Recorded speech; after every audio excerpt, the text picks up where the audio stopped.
growth consultant at Autonomous.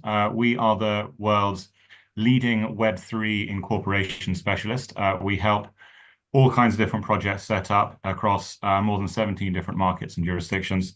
We do a lot of funds, token issuance vehicles, but in particular, we do a lot of DAOs, which is what we're here to discuss today. And yeah, very much looking forward to sharing a few insights that we've received in the field and the projects we've seen. Fantastic. Thank you very much. And Atakan, the floor is yours. Please give us a quick introduction. Go ahead. Yeah. Hi, everyone. Also, I'm attorney and I'm also entrepreneur.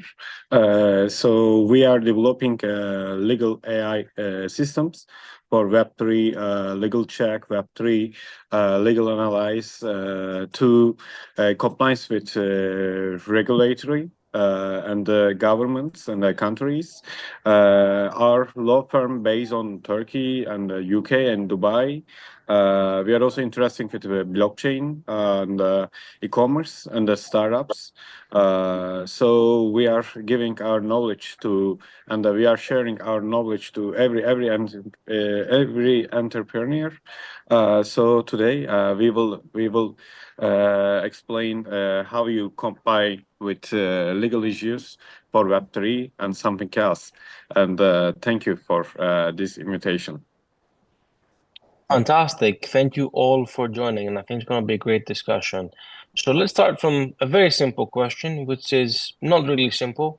What is liability? What is liability protection? What do we mean when we talk about your fiduciary duties and liability when building a CASP, a DAO, or any entity for that matter? Who would like to tackle this first? Ladies first. I'll go. Yeah, it's a very interesting topic because we don't often think about it when we consider developers and startups, and it's really exciting building new things, putting new things out there. We don't really think about liability. We should think about liability protection a bit more. It's the reason we invented legal entities after all, right? The entire reason why we have legal entities, corporations, and everything is to limit the liability of entrepreneurs undertaking very, very risky business. So from corporations, we got to LLCs, and now we're getting into DAOs, developer companies, new ways of doing things. But still, everything that we do in this world, everything we create and put out there, produces consequences, triggers consequences. And legal frameworks have evolved over time. They're very context-rich, very localized, very fragmented. Entrepreneurs doing business in today's world are not really prepared to undertake an exhaustive review of every legal framework or regulation, like wherever they do business, right? They do business internationally. These emerging technologies are transnational. Therefore, it's very hard for people to actually appreciate at the very beginning, where they don't have the resources, they don't have the time, the actual impact that their product may have in the future in various jurisdictions. So they need protection and they need help. And we go towards more flexible jurisdictions, sandboxes, special economic zones. We go towards even offshore jurisdiction for exactly this purpose, to go to market faster in a simpler way, and to have some time to build up muscle and to figure out the MVP, to figure out the product market fit before we actually have to undertake expensive legal excavations, I might say, to figure out, more difficult, more complex regimes. Fantastic. Thank you, Ramona.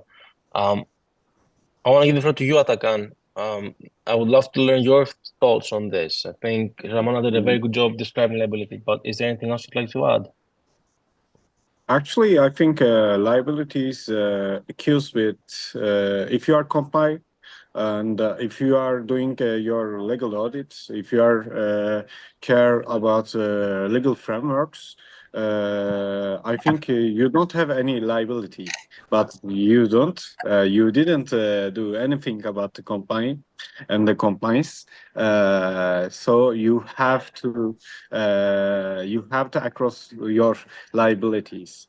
For this reason, we prepared some route map about liabilities and how you will do and how can you solve it and what's your liabilities about regulations and compliance and KYC, AML, MiCA.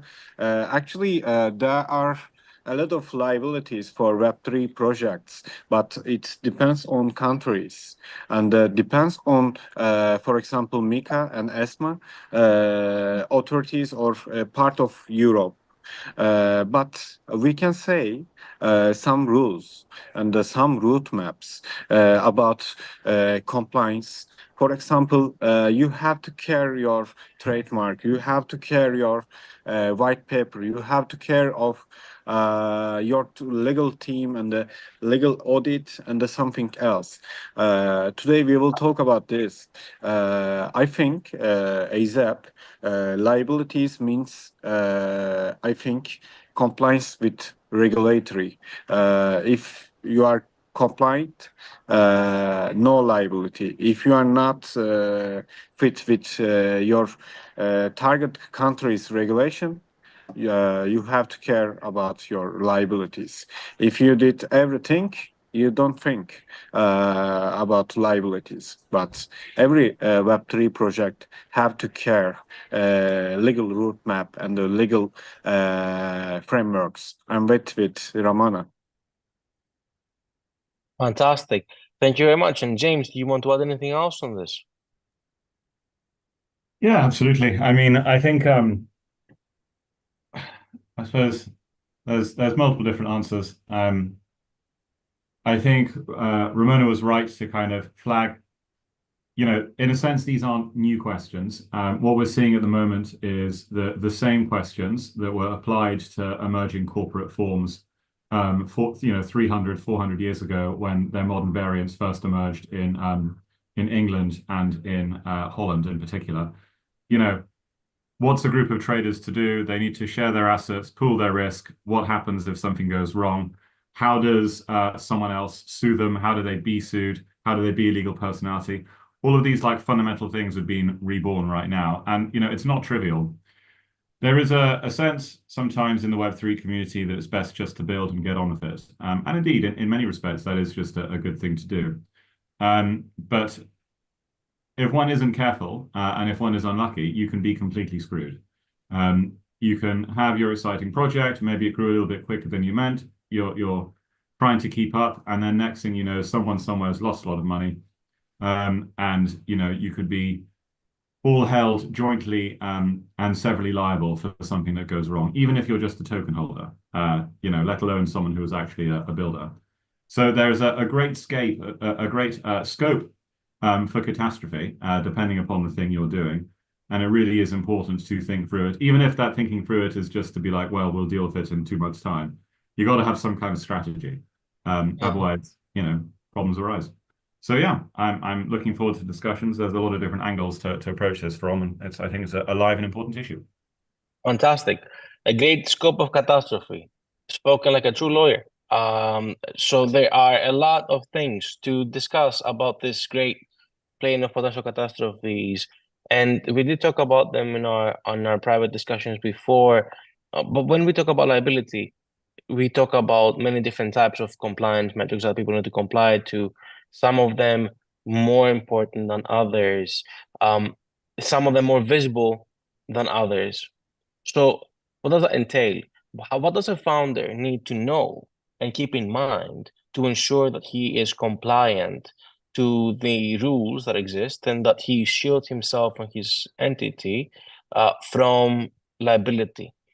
And is there liability for entities that are not regulated? Because guess what, guys? Most of the things that we're talking about are not into a scope of law at the moment.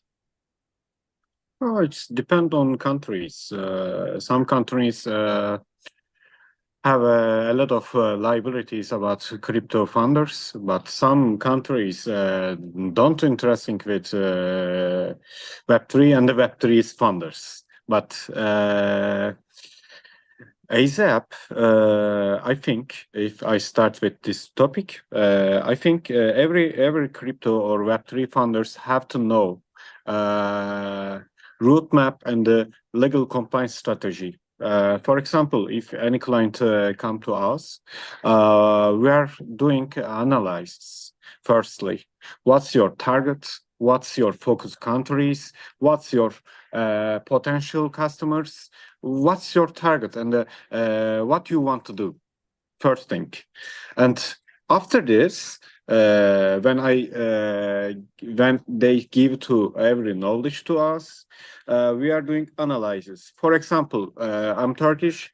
For example, I want to establish a exchange platform for Turkey.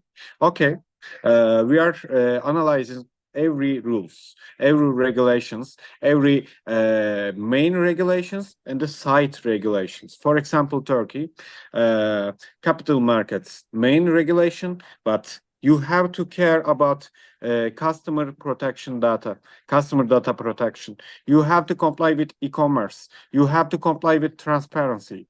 It's according to MiCA also. Second one, we are creating a strategic plans, and we are creating risk plans and the crisis management plan. Why? Because every time cannot going to through or because this sector is very new and the government's trying to regulation for their side, not like crypto side. We know this, so we have to be careful. And after this, we need a platform because every token project, every crypto project, every exchange platform, also it's a platform. What's including how can compliance with legal for this platform or some platform? Firstly, data protection, because if you are going to the European site, you are belong with GDPR. If you are going to Dubai UAE site, you have to care about your VARA. If you are in United States, you are also have a CCPA. So this is common data protection. And if we are looking to crypto site, KYC, know your customer. So first step, if we are creating platform, compliance with KYC. Second one, we are also doing some transfer, so we need transfer agreements, and we need risk protocols and disclaimer protocols, because every investor want to know if I invest, what will do. If I invest, this platform is trusted or not. So we need these documents. And after this, we have to create platform terms of use and the user registration agreements, privacy and security policies, and the compliance policies. If we are doing some token projects or tokenomics or something else, we have to prepare our white papers and the light papers. And we have to prepare our tokenomics. We have to prepare our ICO, IDO, and something else. If we are working with liquidity providers or investors, we have to prepare our SAT and the smart contract legal audit. They're also basic things. After this, we have to, if we are talking about to DAO or some population or communities, we have to describe our rules, and we have to prepare our rule set and the KYC set. So I think this is basic steps. After this, we have to comply with target countries regulations. I think this maybe Ramona and James can add something else. Actually, this is basic things. Every platforms all around the world, doesn't matter. Every platform have to do this because first thing about legal issues, but first thing your customer have to trust to yours. So how can you solve this?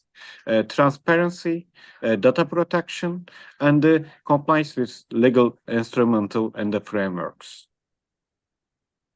Thank you, Atakan. Anybody wants to add to this? There's a lot of requirements. I'm sure there's more. I don't want to add requirements because Atakan did a wonderful job of explaining the project complexity of each of these projects. What I want to do is bring it up again and sort of highlight 3 points that Atakan mentioned and which are very, very important to understand, right? First of all, we can't always speak about compliance and being compliant. We have to focus more on risk management in this industry because it's very new. We don't have the legal certainty in every case, and even if the regulators were willing to issue everything right now, they still wouldn't be able to properly do it because they are lacking essential information. So we have to work with what we have, and that's uncertainty. And uncertainty is simply like the potential risk of loss and liability, but also the potential of the upside of the gain of being a first mover on the market and sort of gaining a big market size, right? So there are advantages and disadvantages to this, but the risk management approach is essential to this entire industry.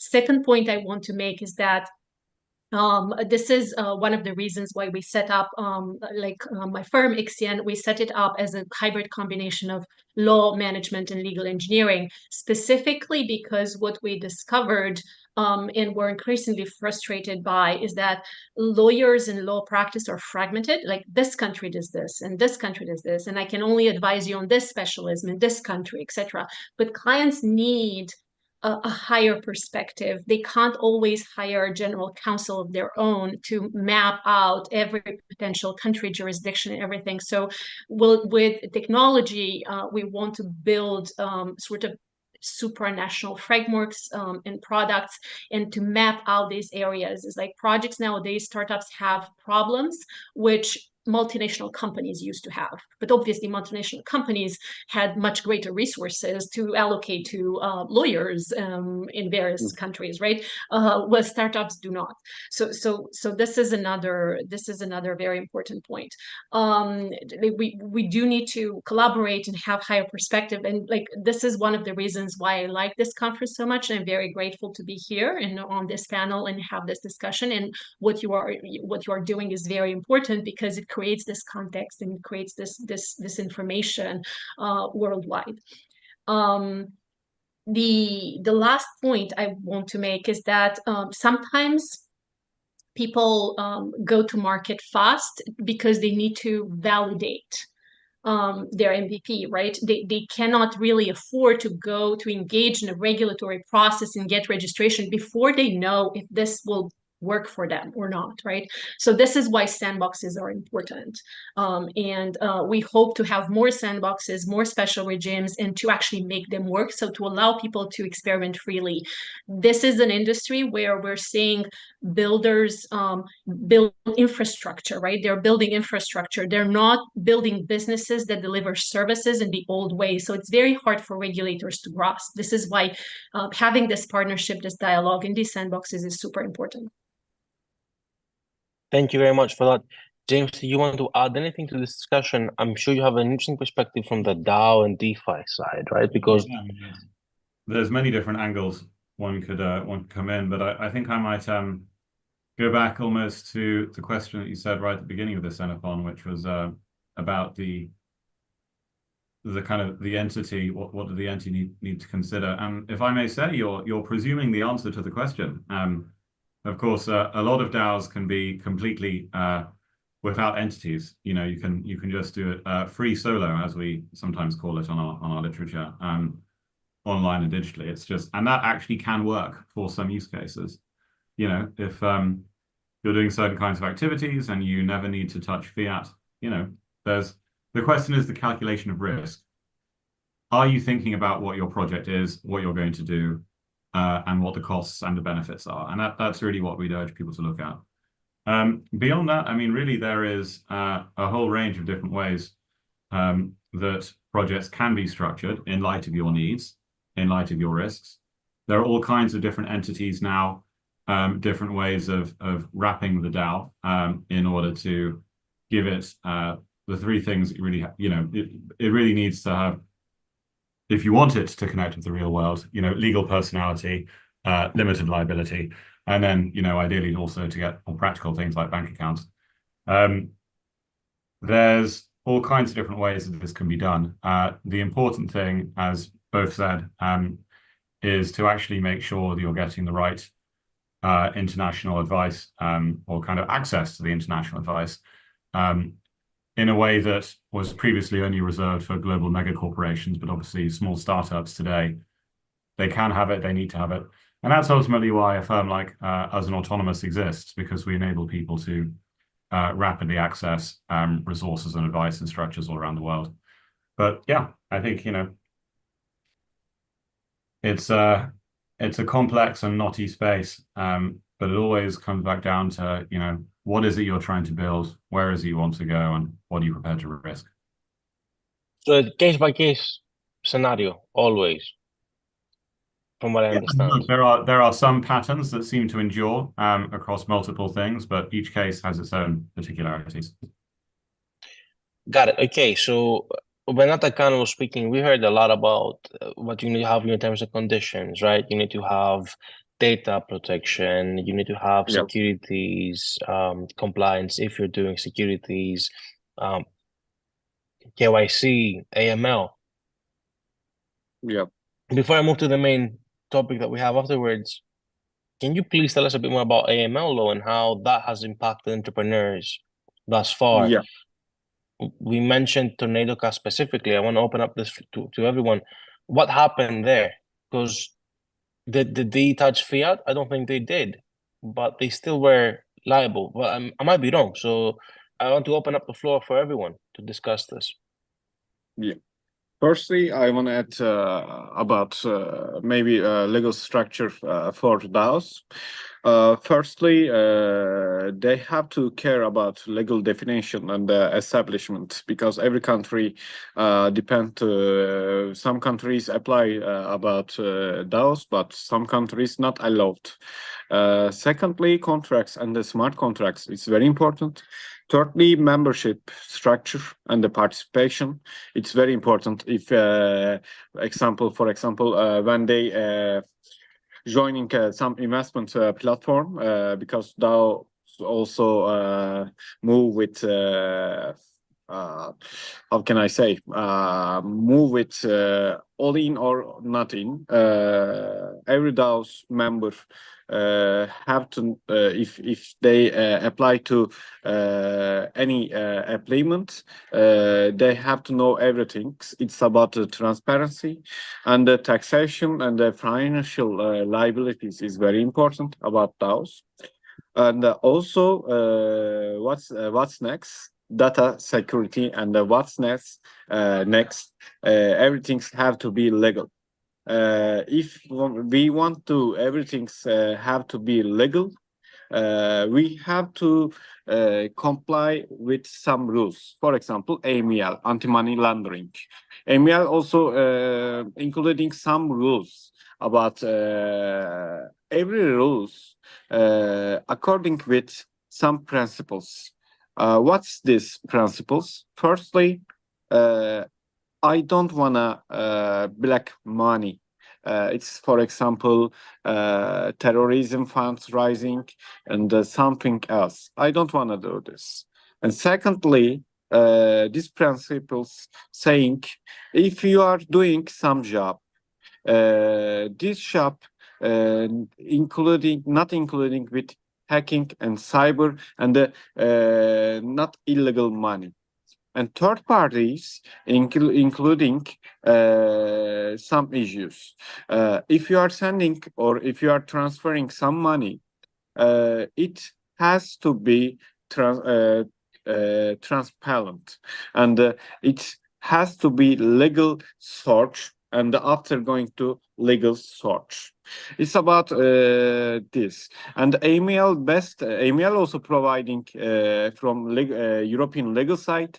If you are doing, how can I say, hacking, if you are doing terrorism fundraising, if you are doing some child porn and some bad things and the bad violation, AML want to AML want to provide legal structure, avoid these violations. This is the main steps, main principles for AML. And the KYC also providing, and the KYC also working with AML. Why? Just remember, when I describe or explain AML, what's your search? And your search, core search is legal, target search is legal. Okay, this is comply with AML. KYC also asking to search and the search. So KYC can provide to identification and the verification about legal issue, and it's also very important for liabilities. If you are in illegal issue or illegal process, illegal transfers, if your exchange platform using KYC, you can find this person very easily. It's also very important point about KYC and AML. Maybe our other experts can explain with different sides. Ramona, you want to go? I think we lost James. Yeah, I think he may have lost connection, but I'm sure he'll be back. Yeah, first of all, let me start by saying that I'm based in the Cayman Islands. I've been there for years. I've never done so much AML KYC compliance in my life. It's really, really a key point of focus nowadays. A lot of the virtual assets, a lot of the digital assets projects have these issues, will have these issues in the future. Thankfully, we do have the technologies now to actually establish these risk-based approaches to compliance. There are some compliance areas where risk-based approach is not sufficient, where people are going to be liable on the results in sanctions, for example, right? If you do business with a sanctioned country, nobody's going to care if you implemented measures. You're still going to get in trouble. So this is a very complex and difficult area for people to manage, and it requires a lot of means, and it also triggers a lot of GDPR related issues. I'm really unhappy about the focus on compliance without giving proper attention to privacy and the acquired gains of GDPR and the right to be forgotten. So there is a right balance there.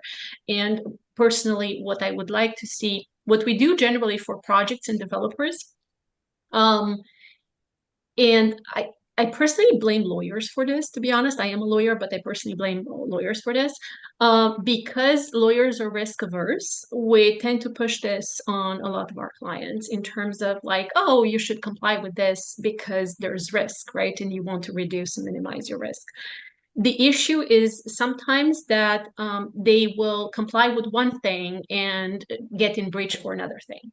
So again, it's a holistic view that we need to have in terms of like, yes, you have this potential obligations here. If you're a regulated entity, you will have minimum requirements in terms of anti-money laundering, KYC, et cetera, but you also have minimum requirements in terms of like how you protect your data and how you protect your data for your customers. So you can't just implement the one relying on third-party service providers and not implement the other, right? So this is the point I would make. And I see James just joined. So James, not maybe Xeno can actually repeat the question or sort of make the connection.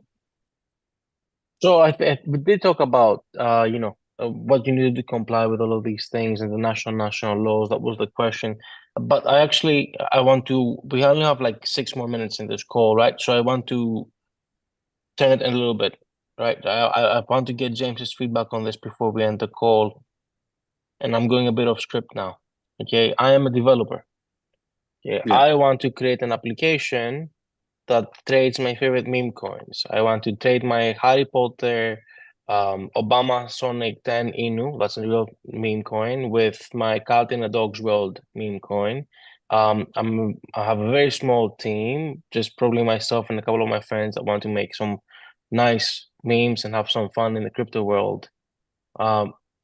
Do I need to comply with AML requirements, KYC requirements, GDPR requirements, MiCA requirements? Um, uh, and I mean, how do I do this? And do I do it after my meme coin balloons or after? Like, I mean, how can I continue to be innovative in this space? And I would love, James, for you to tackle this since you're talking with a lot of innovators in the space. There's a wonderful idiomatic English, native English expression, which says, how long is a piece of string? So, the question is, sure, kind of, depends what you want to do, how you're going to do it, who you're going to sell it, how long you want to do it. I think before I was so rudely interrupted by my Wi-Fi, you had just asked the question about Tornado Cash. And I think that actually it kind of connects interestingly back to the question that you asked just now, which is, you can have the overall theoretical side of what it is you're doing. In their case, obviously, they're a Tumblr, highly, highly decentralized, notionally, and in many important respects. But, my understanding from reading that case is where they got hit was because there's a couple of the senior developers actually had access, they had keys to do certain updates on the system. And that key was used to say that it wasn't as decentralized as they wanted to make out, and therefore it was under their authority and control, and therefore they could be locked up. Now, you directly asked a question just there about the developers, and that's kind of what I'm coming back to. At the end of the day, it's not just about how you wrap the DAO, if you wrap the DAO and how you wrap the DAO. It's not just about having like notional commitments to verifying some people or being kind of decentralized. You actually, particularly if you think this is going to get scale, you have to like think in a very granular fashion through all the different things you're doing, who does what where, how much of it is actually automated. And then particularly if you'll start straying into securities law, how decentralized is it really to try and obviate some of those securities things. So yeah, I think you need to have a deep practical consideration of what it is you're doing. But at the same time, as Ramona flagged a few times earlier, how big do you want this to be? How big can it be? Because there'll be a certain amount of things that it doesn't really raise itself above the threshold in terms of being worthwhile pursuing. So yeah, I think just think carefully is the main thing. Do we have a fear that innovation is at threat with these new implemented regulations and requirements? Well, I think there's a fear in a sense, for instance, that MiCA obviously has an impact on some kind of projects. I think I'd be surprised to say if there was a lot of people saying that Europe is the new home of stablecoins, for instance. It does have an impact on the different places. But yeah, what you're talking about, global teams, global systems, global products, it all kind of depends where they want to be. I think there's still a lot of innovation happening everywhere. It's responsible innovation is important. And at the same time, I don't really want us to get into the mindset that the government should lead on innovation, because that would be a disaster, right? It's like the market needs to be able to innovate freely, and we do need radical innovation to find solutions to the existing problems. Coming at this from a mindset of guiding the economy towards a desired, like we can pinpoint people to the areas they need to focus on, fund those things, right? Require minimum responsibility or sort of like guidelines and sort of certain types of behavior, regulate that. But we can't actually centralize the economy to the point that we do stifle innovation. I don't think that's the case even in Europe with Mike. I don't think that's the case. And recently I was in a conference in Bucharest, like How to Web, and we had a big panel about the AI. There's a boom in AI tech and everything. Like everybody does AI. People were very worried about the EU Data Act, while at the same time acknowledging that it did not apply to 80% of the projects that had raised funding. So I think that there's a lot of focus on regulation. But if it's properly done, if it's done with support systems, with associations, with lawyers involved, with incubators, there's no need for it to stifle innovation. Nice. I want to add maybe because this question about this, I'm a developer and I have a project. What I have to do? Maybe we can get in summary. Firstly, if you are a developer and if you have an idea, firstly you have to protect your idea. It's about Web3 or Web2, doesn't matter. For example, meme coins. Maybe you know some project also working with animals, working with fruits, and working with cartoons or working with some creative arts. So you have to protect your intellectual property maybe first, and you can add you can take your trademark. It's a Web2 ecosystem. I know it. But secondly, if you have an idea or if you have a project, and also you can protect with maybe how can I say copyrights and something else. This is first step to protecting your idea. Second step, you say to us, we are also small team because it's a beginning time. You have to do contract or you have to do some agreements with your team. For example, if you are a developer, maybe you need a front-end blockchain developer and a back-end developer, and you will develop your. I'm also ex-developer and web design side. You have to do contracts with your team, and you have to explain every KPI list for your project. After this, if you want, and if your countries need this, you have to establish your company. In the companies also there are different liabilities. For example, in Dubai and Russia Karma, in Estonia, in Turkey's free zone, no taxes. It's also very good advantage. Secondly, after this, in your company structure, including some software or developing or Web3, we are also saying Nace, some classifications about technical side. After this, you have to ready to publish your project. Okay, you are publishing your project. What you need? White paper, because white paper is your maybe main book. You will explain every details and who are you? Firstly, what's my project? Secondly, my project comply with this legal framework. Thirdly, and at the end, my target is this, my tokenomics is this, and you have to trust to me because I will do this stretchment or structure in your white paper.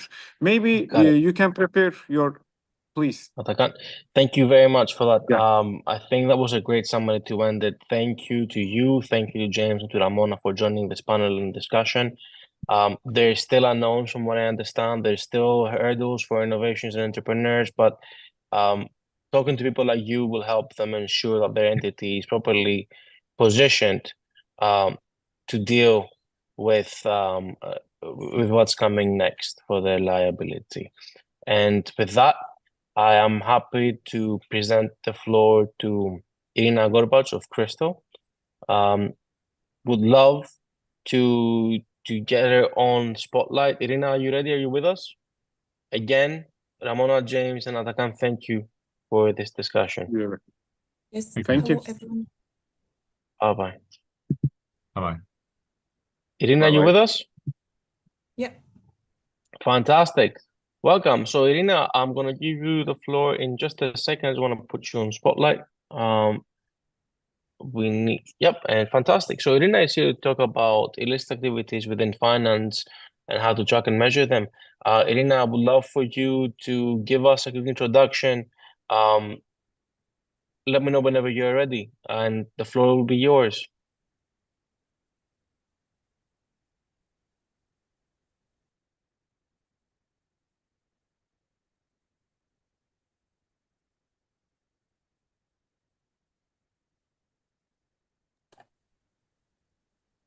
Can you hear us? Oh, yes, sorry. Do you hear me now? I can hear you now, but I can't see you.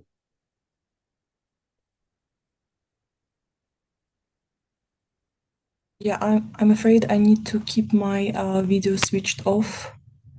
I'm not sure I have a really good connection. Is that I okay? see. Sure. The floor is yours. Thanks. Good morning, everyone. It's an honor to be here today at the third edition of INATBA Digital Blockchain Week. My name is Irina Gorbach, and I'm compliance advisor at Crystal Intelligence. At Crystal, we specialize in using data-driven solutions to tackle the challenges of compliance, risk, and financial crime in digital era. Today, I will be discussing the ever-evolving landscape of financial crime, the key trends that we are all witnessing globally, and how data can empower us to protect the financial system from these growing threats. While these trends are global in nature, some of the most pronounced developments have been observed in regions such as Southeast Asia. And I will touch on how these trends have taken shape there a bit later. The financial system, as we all know, is constantly under threat from increasingly sophisticated criminal networks. Over the last decade, we've seen traditional criminal activities evolve and integrate with emerging technologies, from blockchain to AI. Criminal groups are no longer operating in silos. Instead, they are leveraging technology to scale operations, automate fraud, and evade detection. And one of the most concerning trends we are seeing today is convergence of different crime types. Cyber-enabled fraud is now closely tied to other forms of illicit activity, such as drug trafficking, human trafficking, and underground banking. Criminals are using the interconnectedness of global finance and technological advancement to facilitate money laundering on an unprecedented scale. While cybercrime has been on the rise for many years, the scale of crypto-related crime is accelerating at an alarming rate. DeFi, VASPs, peer-to-peer exchanges are increasingly exploited by bad actors. These platforms, while revolutionary in their potential, also present significant vulnerabilities that criminals are quick to exploit. For example, crypto-related fraud saw an explosive rise in 2023, particularly through scams and rug pulls. Fraudulent investment schemes and DeFi hacks resulted in billions of dollars in losses globally. In a study conducted earlier this year, it was found that over 2.3 billion was stolen through DeFi-related hacks alone in 2023, a figure that continues to climb. And moreover, there is a growing professionalization of cybercrime. What once may have been seen as an isolated incident of fraud or hacking has now become part of a broader, more organized service economy. Criminal syndicates are not just stealing the funds, they are building sophisticated infrastructure that includes malware as a service, money laundering as a service, and hacking tools available for purchase on dark web marketplaces. This has democratized access to these tools, allowing even less experienced criminals to participate in a high-level fraud. Let's speak about global trends in financial crime. So globally, we are seeing three significant trends emerge in the world of financial crime. First, it's automation and scalability of fraud. So criminals are now automating much of their fraud operations with the help of artificial intelligence and machine learning. They can launch phishing attacks, create convincing fake identities, and even conduct fraud at scale with minimal human intervention. We know that generative AI is now being used to create deepfakes that bypass KYC checks, making fraud more difficult to detect. Second, it's exploitation of stablecoins and digital assets. Stablecoins, which offer the stability of fiat currencies with the speed and privacy of digital assets, have become the currency of choice for many criminal organizations. While they have legitimate uses, they are also being used to launder money, fund illicit activities, and more large sums of money across border quickly and anonymously. This is especially prevalent in certain regions, such as Southeast Asia, where high-risk WASPs are operating with minimal oversight.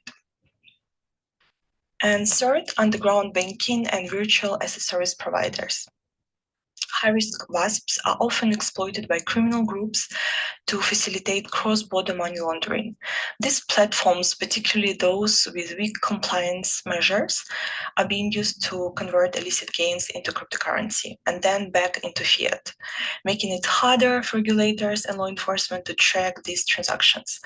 WASPs play a significant role in helping criminal disguise in origins their funds, often bypassing traditional banking regulations. At Crystal Intelligence, we understand that combating these threats requires more than just new regulations or reactive enforcement. It demands real-time data insights and collaboration across both public and private sectors. Data-driven insights are essential in understanding the patterns of behavior that indicate financial crime. With blockchain technology, we now have the tools to track the movement of illicit funds in ways we couldn't before. By monitoring transactions in real time, detecting anomalies, and using advanced analytics to link suspicious activities, we can stay ahead of criminal operations. For instance, our analysis of the crypto crime landscape in 2023 showed that illicit transaction volumes remain significant despite increased regulatory tension. Criminal groups have become adepts at using mixing services, decentralized exchanges, and privacy coins to obfuscate the origin of the funds. This means that regulators and compliance officers need to be equipped with more sophisticated tools to detect these activities. Now, while I promised not to focus too much on a specific region, I do want to highlight an example from Southeast Asia, where we have seen some of the most aggressive adoption of illicit crypto activities. In particular, the Mekong region has become a testing ground for organized crime, where high-risk WASPs are used to launder billions of dollars in proceeds from illegal gambling, drug trafficking, and human trafficking. This region has become a hub for criminal organizations, leveraging cryptocurrency to move value globally, often beyond the reach of local law enforcement. The adoption of stablecoins, particularly Tether, has made it easier for these groups to execute cross-border money laundering operations with little regulatory oversight. The lessons we learned here can help inform global strategies to counteract these activities. So the rapid pace of innovation in financial crime will not slow down. And criminal networks are becoming more agile, more technologically sophisticated, and more difficult to detect. But we too have powerful tools at our disposal. The fight against financial crime cannot be won by enforcement alone. We need to work together, governments, financial institutions, compliance professionals, and regulators, to create a more resilient financial system. This means sharing data, enhancing cross-border cooperation, and leveraging advanced technologies like blockchain analytic tools and AI to detect and prevent illicit activities.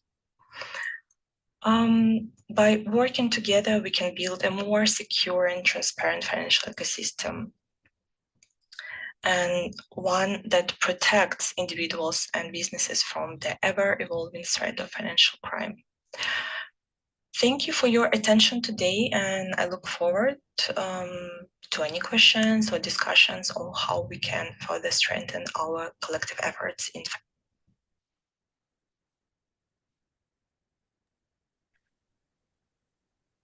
Thank you very much, Irina, for sharing with us this spotlight. There are a couple of questions in the chat. We have 2 minutes, 1 minute left. I'm happy to address one of those if you want to. I would love to see some of that data about list activities. Where can we find more information about that? I actually can share the link to the report. We actually compared the data in 2023 and the data in 2024, also specifying the regions. So I can share the link here in the chat if it would be helpful. Please do so. Okay. And I think with that, our time is pretty much up. Join us in 15 minutes for the next part of the INATBA Digital Blockchain Week, which is on quantum readiness for blockchain and everything around blockchain technology. Thank you again to Irina and the panel participants before, Ramona, Takana, and James. Thank you all for participating and joining us here, and see you in 15 minutes. Bye-bye. Thank you. Bye. Thank you, everyone. Bye.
Good afternoon, everyone. For some, it's still morning. For some, later afternoon. Welcome to the next session of the last day of the INATBA Digital Blockchain Week.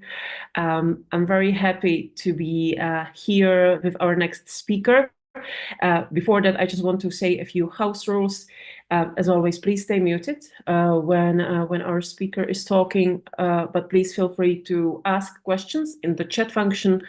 We have roughly half an hour for this session, so we will do our best to answer some of the questions at the end of the session.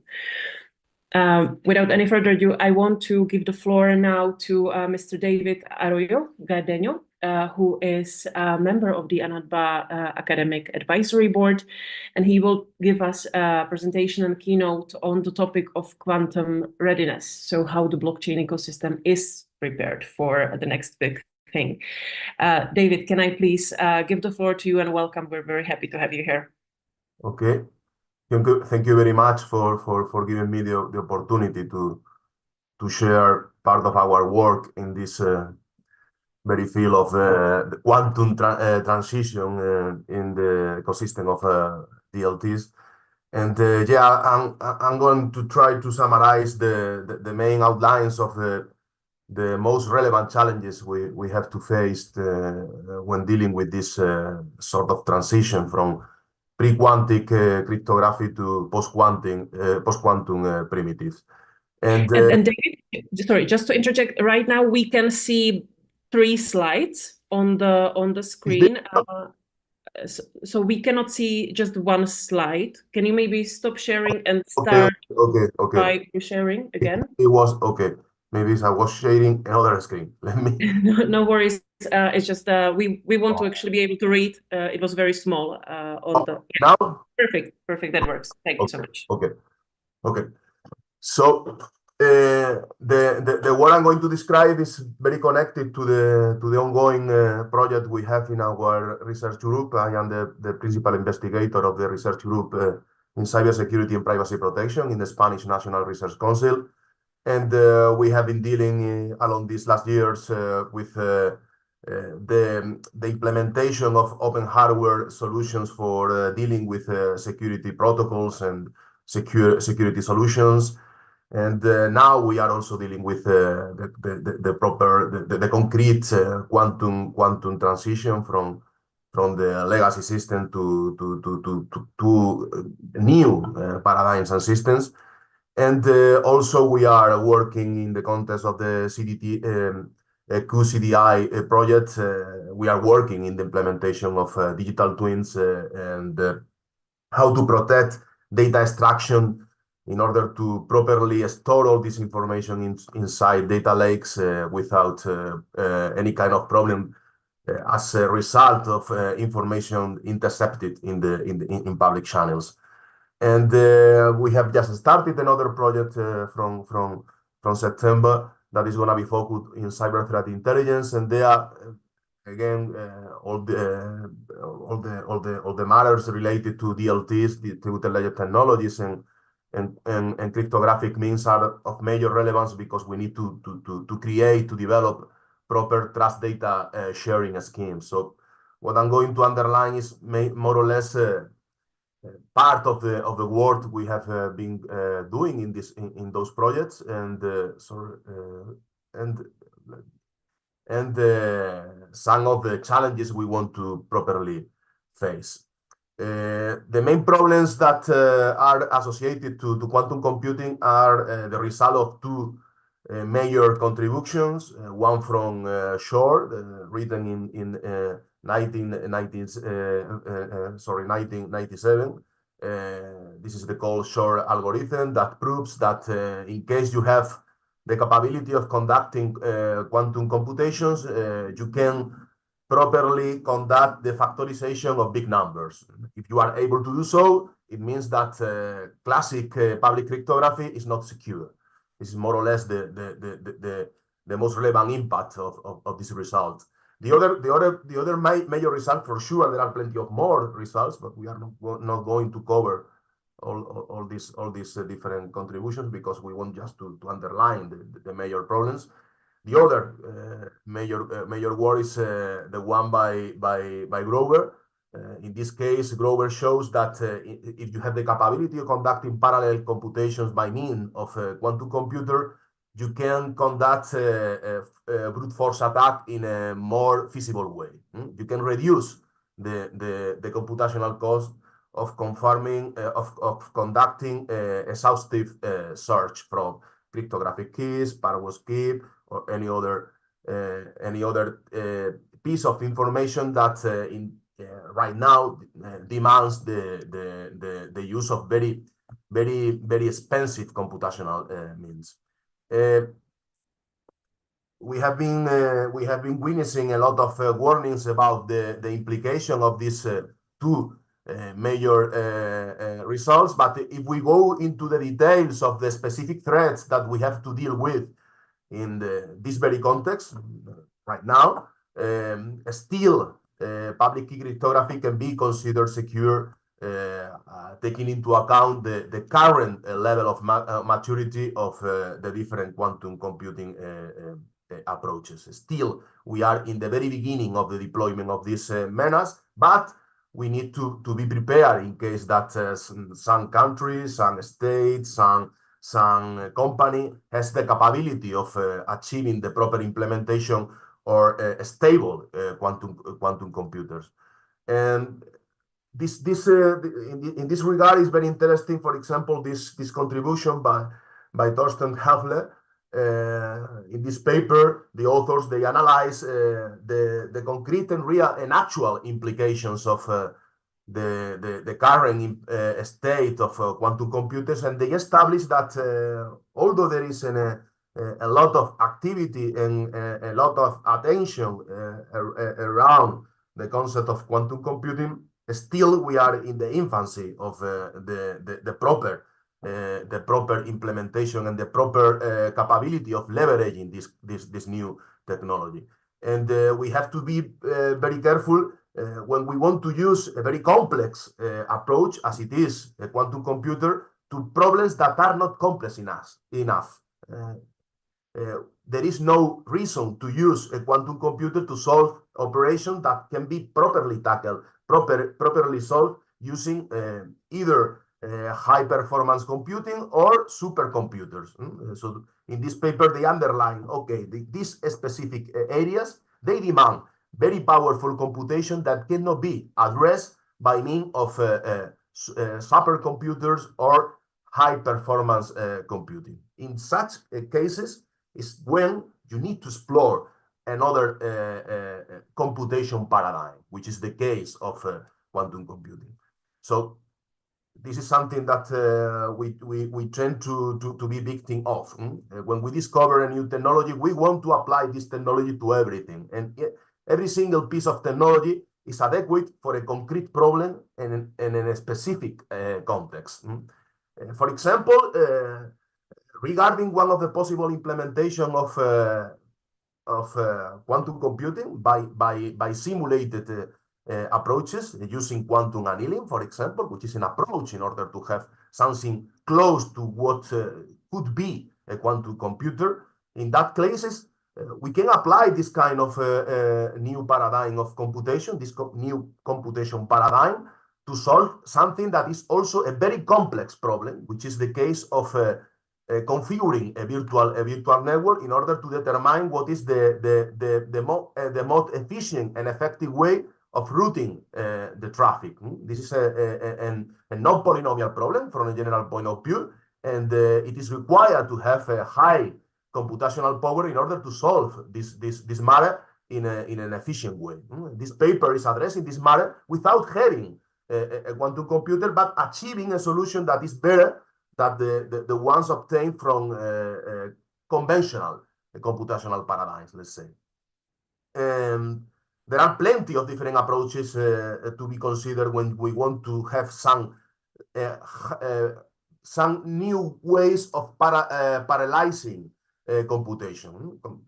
It's not exactly in this vein, but somehow when we are conducting quantum computation, we are parallelizing operations, so we can superpose computation and to achieve results even in very complex scenarios. But the implementation of these quantum computations can be addressed from very different perspectives and technologies. We have superconducting loops, trap ions, silicon quantum dots, topological qubits, and diamond vacancies, and plenty of different solutions, hybrid solution, even combining with a high performance computer or quantum processing units, something that, for example, now is pushed forward by NVIDIA and other companies. And here you have a short summary about the different approaches by IBM, where you can find the different companies and different solutions that are related to the different technologies. Also, we have to deal again, as I told you before, about what we want to do with the computer, with the quantum computer. This report by BSI is a very informative report, very useful, very helpful in order to properly address the level of maturity of, for example, quantum machine learning, quantum computation paradigms. What are the topics? What are the problems, the challenges that can be addressed by means of this new software paradigm based on quantum computation? And what is the specific level of certainty, the specific level of efficiency and accuracy when we use this kind of method? Still, they are not at the same level at conventional machine learning procedures. They are not efficient. They have still a level of error level that is not acceptable. So there is still a lot of work to be conducted. It's still a research area. We cannot say that we are going to tackle concrete and actual problems right now using quantum machine learning, because we don't have actual quantum computers. We only have simulated environments, and also the state of development of this new way of conducting machine learning is not mature enough. Still, there is still the need for more advanced proposal in this regard. But this also we need to take into account that quantum technologies are not only restricted to quantum computation, because we can leverage, as I underlined before, quantum technologies in order to conduct in a better way network communications. We can use quantum technologies to implement new communication channels, for example, using quantum communication for satellite communications or for the exchange of communication in control communication channels.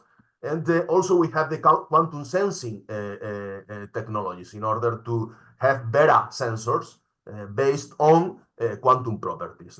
So there are three different approaches based on quantum technologies that are targeted to different goals: computation, communication, or metrology. So this is something to be taken into account and be addressed in a proper and convenient way. And the other angle that must be considered if we want to properly implement the transition into the post-quantum era is the normative and regulation framework. In the case of Europe, we have a very vast set of laws, regulation, normatives below the general scope of cybersecurity and privacy protection. For example, if we consider how data is properly treated and protected, we have the Data Governance Act, the Data Record Act, the European Health Data Space. In the case of digital services, we have the Digital Services Act and the Digital Markets Act. In the case of the cybersecurity strategy, the NIS2 Directive, DORA Directive, Cyber Resilience Act, and now the recently approved Act for Artificial Intelligence. All the different normative and regulations are very important in order, for example, to debunk disinformation critical in the proper implementation of media freedom regulations. There we need proper procedures in order to be sure that the information we are consuming is trustworthy. In this specific case, DLT and any procedure to properly validate data integrity is of major relevance. Also, we need to protect those insiders that are reporting illegal action from institutions of organization. That's something that is related to the Whistleblower Protection Directive. And also, we need to protect for sure the privacy of the citizens by means of the General Data Protection Regulation. In the end, we have another very recently approved normative, the one related to identity management, that is critical in the case of blockchain, because we need to accomplish somehow advanced procedure for accountability, and this demands identification and in some occasion even this demands authentication procedures and in some scenarios identification solutions. Actually, in the case of the last version of the EIDAS regulation, it contains a specific section. It was already before in the previous version, but in the section 11, there is a concrete part very related to how the ledger, the different electronic ledgers, could be included as part of the ecosystem of trusted services in the case of EIDAS. So this is something that is an ongoing debate, because there is not a certified ledger implementation, distributed ledger implementation, sorry. And this is a very intensive and very active discussion, something that is under a very intensive debate. Regarding the specific level of maturity of the technology, this is an insight from Mosca, from one of the most recent Mosca contributions. There you can see that the level of maturity in this very context, in the current moment, sorry, still the level of maturity of quantum computing is not adequate enough to be considered as a threat for public cryptography. Still, we have let's say a window or a protection window. We can still use the current public cryptography, but we need to start thinking about how we are transitioning to the implementation of different procedures to have a quantum safe ecosystem. So this is something that is very, very important. Actually, is the core of the one of the projects we are involved in, the Qubit project, where we are implementing different solutions and approaches, and also we are working on standardization and policy briefing in order to have a better characterization about the risk and the possibilities to conduct this transition into a quantum safe ecosystem. In regards to the different policy approaches, in Europe we have the cybersecurity strategy for the digital decade. There it is clear established that we need to improve end-to-end security in order to guarantee the privacy protection of our citizens and the confidentiality confidentiality and privacy protection. The health of the digital single market is very dependent on that. We cannot have a healthy digital service, digital market without a proper protection of the communications. And for such a goal, we need to have into account what are the current security threats, but also new threats and new paradigms that could pose a problem for the confidentiality and privacy protection, as I told you before. So this combination of all different approaches demands the proper implementation of concrete solutions. This solution should be interoperable, otherwise it cannot be possible to have a communication between different parties. So interoperability and standardization here is a must. And in this very moment, this transition into interoperable quantum safe products is mainly conducted by the NIST initiative in regards to the definition of post-quantum cryptography. Right now, we have three different standards, the 203 and 204 and 205 FIPS standards. And now the world must be focused on how to properly implement these standards in a stable set of products, and also take into account how the legacy systems are not always prepared to integrate these new solutions. This is something that is very complicated. It's not easy to have feasible implementation and efficiency, specifically in the case of IoT and resource-constrained devices, which is something that is going to be critical for the proper implementation of edge computing and the new paradigms of communication, mainly those based on 5G and 6G, and Wi-Fi is 6 for sure. But this is going to be something very challenging. This is going to be part of the roadmap we have to deal with in order to have a proper quantum-safe ecosystem, let's say. This quantum-safe ecosystem can be implemented using post-quantum cryptography or quantum key distribution. In the case of quantum key distribution, we have a physical channel that is constructed using quantum properties, and that it cannot be tampered.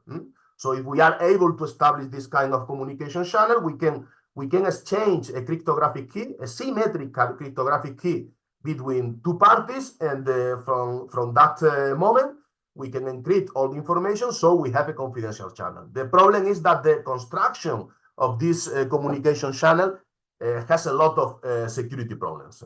It can be hacked, it can be broken by means of side channel attacks and other attacks that are based on the implementation of the communication channel. This is a problem, a classical problem with encryption systems. When you implement the system, you discover that you are able to estimate the cryptographic keys, for example, measuring the time you need to encrypt information, or measuring the information you are storing as temporal information during the execution of your encryption system. So in regards to this relationship between some efficiency metric and the cryptographic key, you can obtain an estimation of a cryptographic key. This is critical in the case of quantum key distribution. There is not a totally secure implementation, and that's the reason why all these different security organizations around the world, BSI, ANSI, Swedish NSCA, all of them, they have published a report underlining that right now is not convenient to use a quantum key distribution as a way to construct quantum-safe communication channels. We need to go further. This necessary effort in the case of the European Commission is very related to the activity in the different European standard bodies, Sensenelet, EXI, and is very well summarized in the so-called Quantum Manifesto that was published in 2016. It is established by means also of the relationship of this manifesto with the digital decade strategy, how we can have an ecosystem where the level of protection against quantum computers could be considered as adequate. For such a goal, we need to develop new encryption systems, but also we need to have the capability of conducting quantum computation.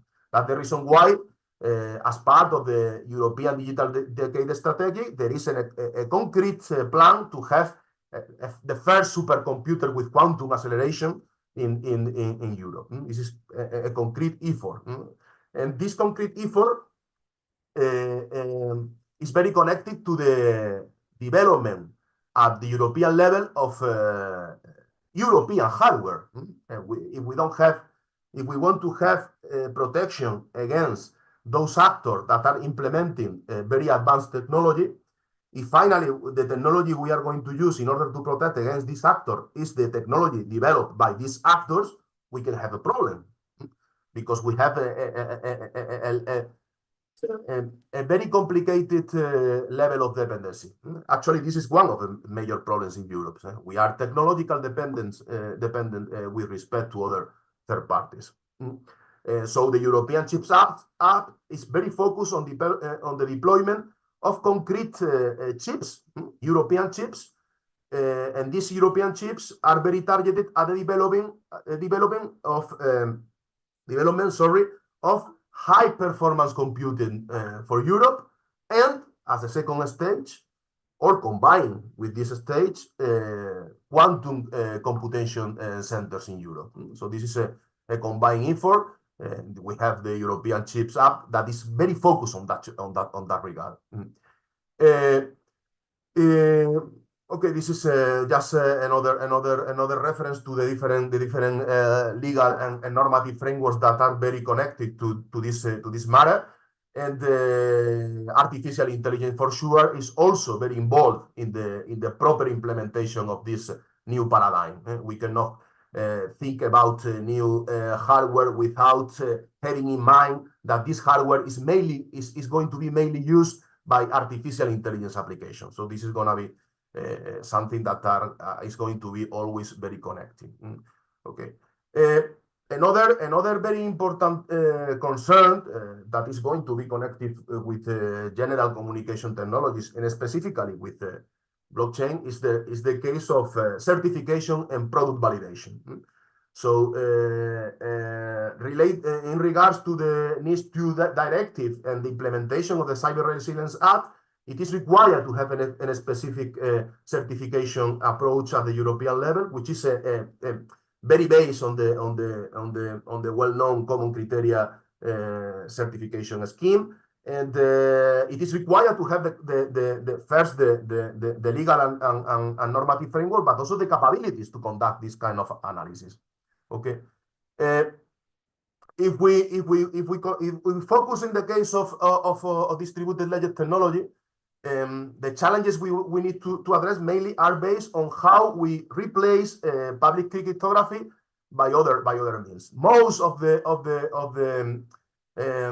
distributed ledger technology we are using are very based on ACDSA, and most of them, a lot of them, they use a concrete implementation of elliptic curve cryptography, the SEC 2056 approach, the Koblitz curve, which has some security problems. And if we manage to have a quantum computer, and we have the capability of deriving from a public key the private key, if we manage to do so, what means that we have the capability of implementing the short algorithm. In that case, for example, we can get access to all the cryptographic keys in a wallet. If we can access to a wallet, then we can have access to all cryptocurrencies in that wallet. So in such a case, we can steal all the money from somebody. So it's a critical problem. Cryptocurrencies of any sort of digital asset. This is a very recent paper where it is considered how we can transition to an ecosystem for CBDC infrastructure, but having quantum safe protection, having quantum safe communication channels. In order to conduct this transition, we need to have solid trusted execution environment. This is a piece of software that guarantees that the cryptographic material, the material that is executed inside the trusted execution environment cannot be tampered. So, for example, we can use cryptographic keys without being stolen by a third party. We can use the already approved primitive by NIST. For example, we can use 3 quantum-resistant digital signatures as the Lithium, Falcon, and Sphinx. We can combine these procedures in order to have compatibility with the current state of the technologies. And so we can combine different digital signatures with the college electric card in order to have legacy compatibility. In the paper, this is addressed. This is the general architecture that is explained in the paper as a transition into this, let's say, DLT quantum safe ecosystem. And we can go further in order to leverage this kind of approaches in order to have better procedures when we are dealing, for example, with digital evidence collection, in case we need to have proper authentication, authorization, accountability, and audit procedures, which is a must in the current information systems. So dealing with this approach in this paper and other approaches where we are replacing conventional cryptography by means of post-quantum cryptography, we can have at least a first transition into a quantum safe ecosystem. In the paper, they underline that the different approaches for digital signatures for post-quantum digital signatures, they have some advantages with respect to the other. For example, Crystal Dilithium is faster than the other. Falcon is better to reduce for efficiency. Sphinx guarantee long-term security. So it depends, depending on the risk you have in your system, you have to consider one of another approach. This is something that is very important to take into account. And risk analysis is critical when we are implementing new ways of addressing, for example, authentication. For example, in the case of EIDAS, very recently, a group of cryptographers, they have published a note on the implementation of EIDAS because the current implementation of EIDAS is not considering in a proper way the quantum miners. So in that paper, they analyze that it's necessary to conduct a proper transition from conventional cryptography in order to have privacy protection and quantum and protection against quantum threats. It's very difficult to have privacy protection. Also, take into account that actually in the EIDAS proposal, privacy protection is not properly addressed. There are some kind of limitation, very critical limitation. But if we go to the quantum threat scenario, these shortcomings are even more critical. Okay, so in the paper, they underline that it's necessary to have, for example, lattice-based anonymous credentials. Based on NIST proposal, we need to go further in order to have not only post-quantum cryptography, but privacy-respectful post-quantum cryptography. There are some works still. We are in the infancy of the proper implementation of this post-quantum this privacy-respectful post-quantum cryptography. But for example, IBM has proposed the laser library in order to have lattice-based zero-knowledge and succinct proof for quantum-safe privacy. We need proper implementation of zero-knowledge. The proper implementation of zero-knowledge is a challenge right now. Still is a challenge. We have solution, but it still is a challenge. It's even more challenging in the case of the post-quantum area, post-quantum menace. Sorry, the quantum menace. Sorry. So this is something to be properly taken into account. And any kind of solution we can address should be compatible, for example, with the different standards that are proposed in order to have decentralized identifier. This is a paper where there is a formal specification related to decentralized identities. It's one of the few formalization efforts. And without the formalization effort, it's not possible to have a proper standard. So this paper is very interesting, and the work we should conduct in order to have a quantum readiness in the identity management and by extension in distributed ledger technology is to consider this formalization approach in order to be coherent with the underpinnings of decentralized identity management. And this effort should be conducted according to the effort and the progress in the implementation of post-quantum primitives. So this is something that should be taken into account. In this transition, for example, in the case of the project QB, what we are dealing is with the proper implementation of post-quantum cryptography inside OpenSSL and SSS, which are the two major frameworks that are used in operating systems and browsers. This is more a summary of all the effort we are conducting in those projects in order to have accessible and usable these new primitives and to be deployed in a fast and efficient way. This is the effort we are conducting in Qubit. This is an addition on what I have just commented. Nothing new. I'm going to conclude and try to conclude my summary. And the other effort we are conducted in our group is very related to how we can properly analyze that the information we are extracting from an end device is trustworthy. In terms of DLT, this is a requirement in order to have the proper implementation for oracles.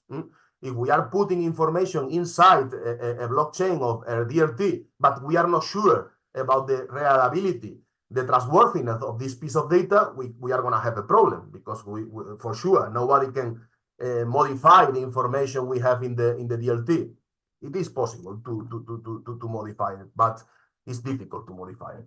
But we need to be sure that the information we are storing onto the blockchain is of quality.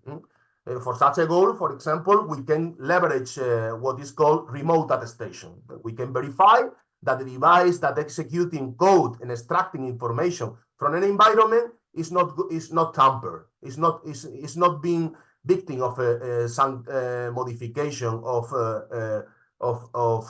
some type of attack. So through remote attestation, we can verify that edge points are trustworthy.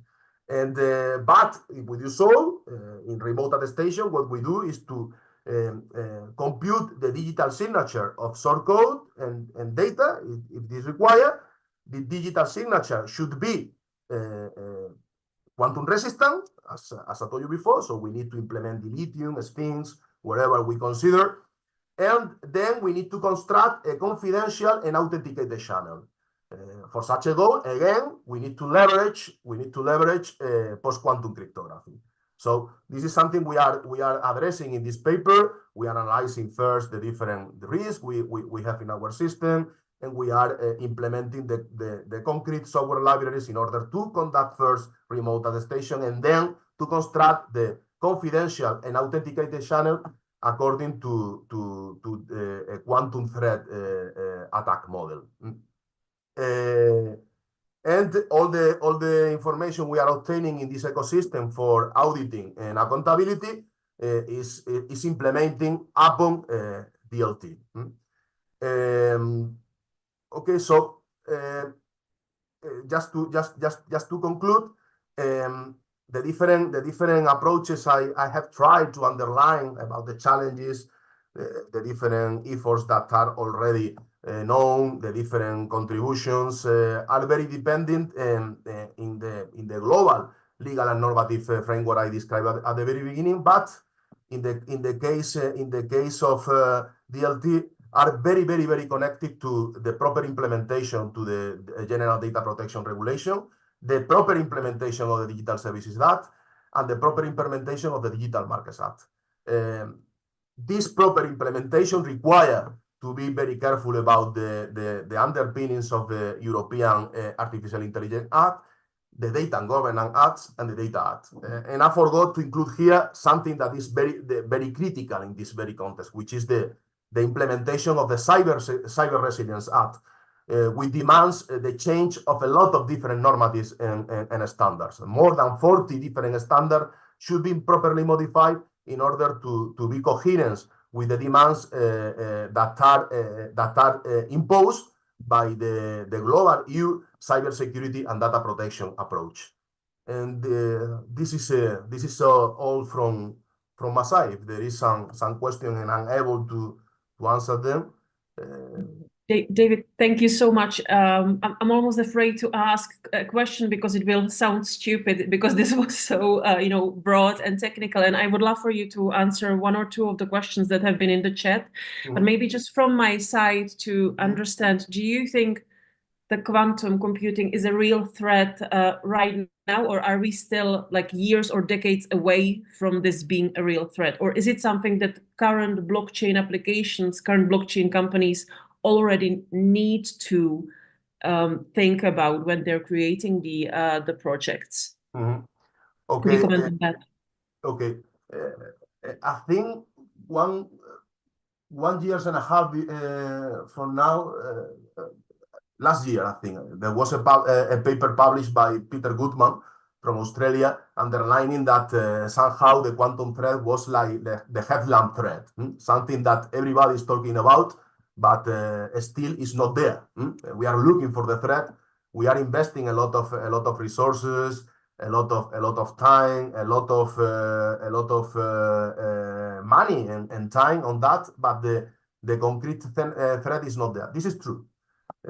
Still, according to the level of maturity, is not going to be less than 1 decade in order to have a proper implementation of a quantum computer. Maybe there is a change. These kind of things can change suddenly, overnight, but right now it's not a very concrete threat. But all the big companies, because of this requirement by the legislation and the certification normatives, they are implemented. They are already implemented the post-quantum primitives inside their products. Cisco is implemented then. In Signal, we have post-quantum cryptography, which you can find implementation even in Mozilla. So, yeah, still is not actual and critical threat, but is in order to be prepared when the threat is would be there, we need to do the transition. Otherwise, the transition could be almost impossible to replace all the different software and hardware implementation. Once the threat is over there, it will be impossible. So that's the reason why we need to start planning about the transition. And there is another thing very important. The effort in order to have, for example, hardware acceleration that is able to implement post-quantum cryptography is very you can obtain also benefit from there in order to implement artificial intelligence procedure. So it's not just to put a lot of resources without having the threat over there. It's that you are improving your hardware and your software in order to have better functionality and more and safer solution. So yeah, we need to go into it. Otherwise, we could have a problem, and it's a way to improve our software and hardware products. Thank you, David.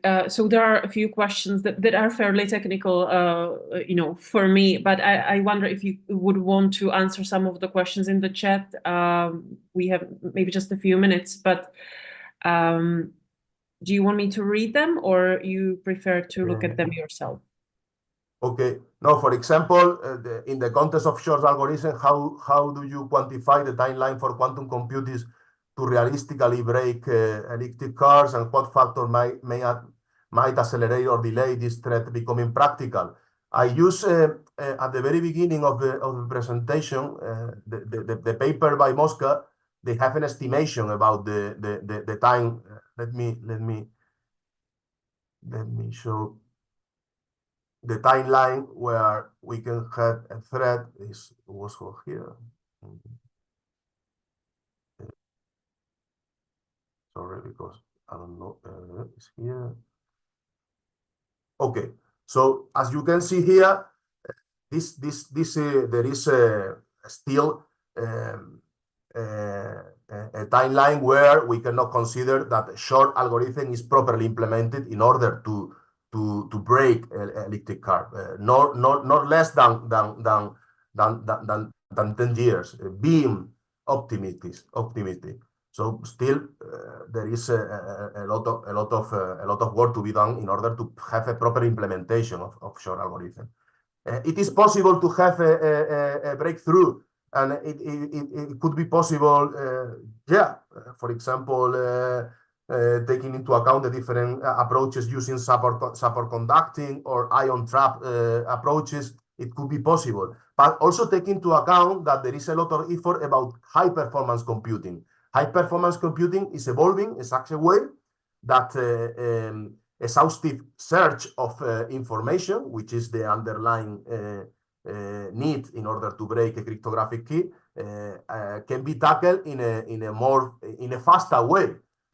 So we are all the time thinking about just quantum computing, but take into account that we have very powerful, very powerful high-performance computing. So maybe the problem is coming from there. Actually, a lot of quantum computers are mainly simulated by high-performance computer. So it could be a breakthrough, some kind of contribution, detecting that, for example, it's easier to factorize big numbers using another algorithm that maybe is not quantum, but it makes possible to reduce the computational cost to extract a cryptography, a private key from the corresponding public key. So it could be possible. This is, I don't know if the answer is okay. Thank you so much. And then also,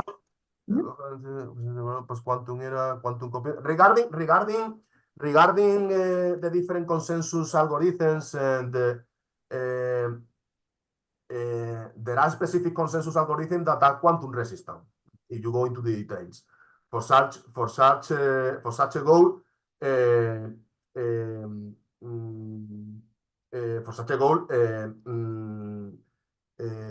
it's very convenient, for example, to review all the different contributions by Ageloki Ayas. He has a very set of high impact work about the governance implication of adopting the different consensus protocols, and also the works by Kachin. They are dealing with that, how we can construct distributed consensus in asynchronous systems to be robust against quantum threats. And take into account that the proof of work, for example, is very based on the capability of computing, of identifying hash collisions.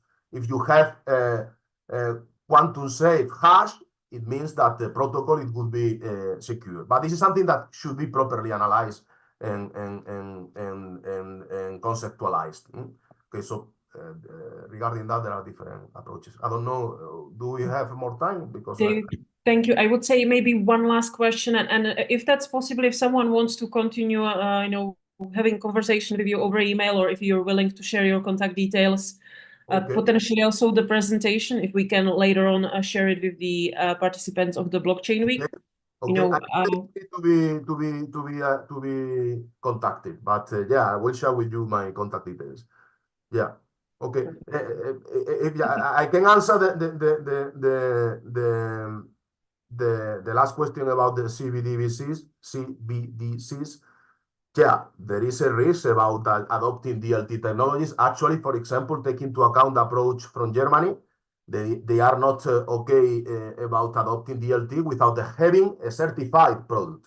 And this is something that is now under consideration at the European level. How we can have a qualified ledger service, which require to be certified according to the common criteria standard, for example. So this is something that still is pending, and a lot of effort should be conducted. What can you do in that cases?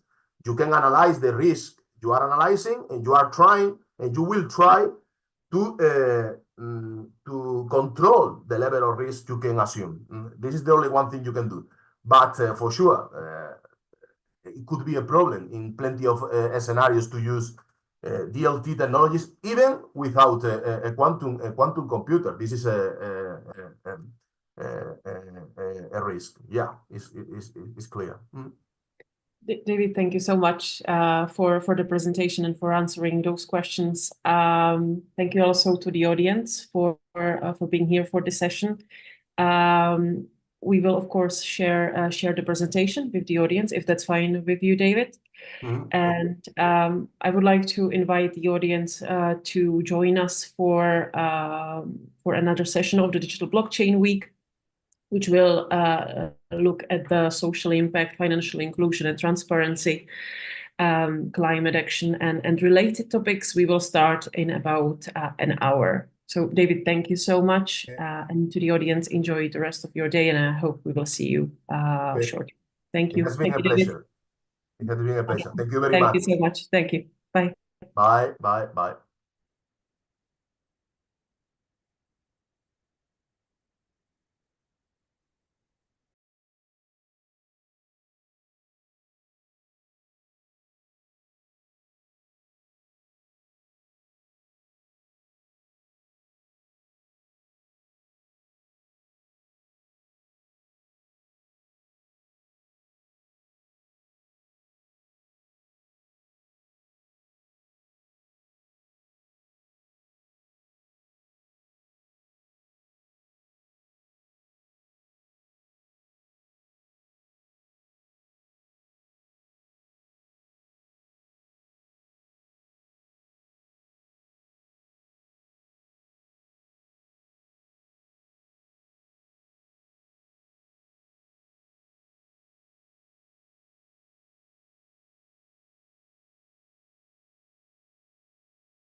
Hello, everyone. Good afternoon. Welcome to one of the last sessions of the last day of INATBA Digital Blockchain Week.